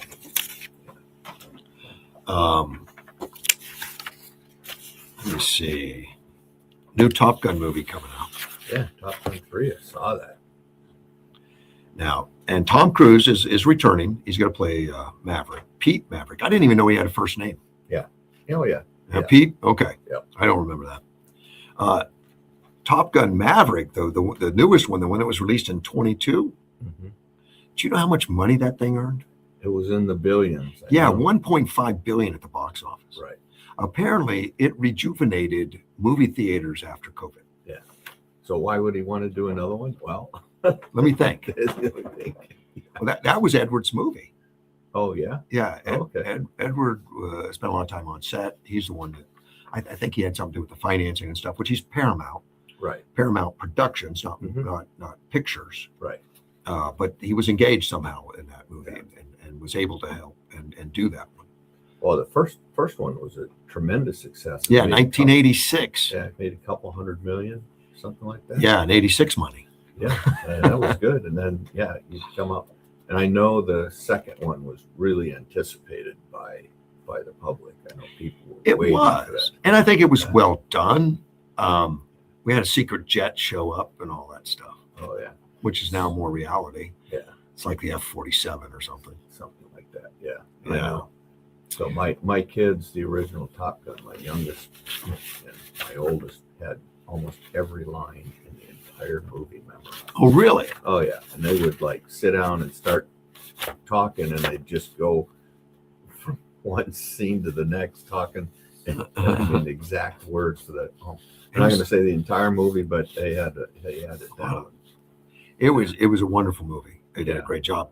And now it said something in here, which it says that the enemy in both movies was well defined, but they didn't say who they were. Yes, that's But correct. the first one was Soviet Union or Soviet aligned nation. The second one being Iran. Mhm. They haven't really firmed it up, but Top Gun 3, this article says, well, it needs to be China making a run on Taiwan, which Oh. probably sounds like a good idea. Maybe that's the most But realistic. that's not the people saying it, but this is a suggestion. The guy that's running the show, we see the Paramount Film co-head is Josh Greenstein. He announced it, Mhm. but there's a David Hookstead at Outcook that wants people's advice. You can david.hookstead@outcook.com for plot ideas. Yeah. And apparently, they don't even have the plot written. But So- it was interesting in Top Gun 2 how they worked an F-14. They had to work an F-14 into it somehow. Yeah, Yeah. that's kind of cool. Yeah, it was how they worked that in there. But there are some F-14s in foreign countries. We don't have any. Not anymore in Iran. I know that. No, not now. Not after our exercise over there. There's Yeah. none, probably. Excursion. Excursion, is that what it Yes, is? It was an excursion. Yeah. But this article suggests that we should be fighting the Chinese J-20s, which I guess is their new Mhm. imitation The stealth. F-35. Yeah, all that stuff. Yeah. It did suggest that if we do the Chinese, the only bad thing is it would never play in China. That's true. That's a huge audience for them. Is But it? I wonder how big Top Gun and Top Gun 2 were in China. Interesting. They played big in Taiwan. I don't have any idea. I knew that China's picky about what they put in. They make Hollywood edit some stuff. Yeah. I guess it's fine. It's whatever they want. Let's get out in reruns through Elon Starlink to get into China that way. I think we already covered this a little bit, but this is that new tax in New York. Yeah. And you were right; it was 5 million or more. Any property valued at 5 million or more that aren't occupied as primary residence will have a additional tax. Yeah.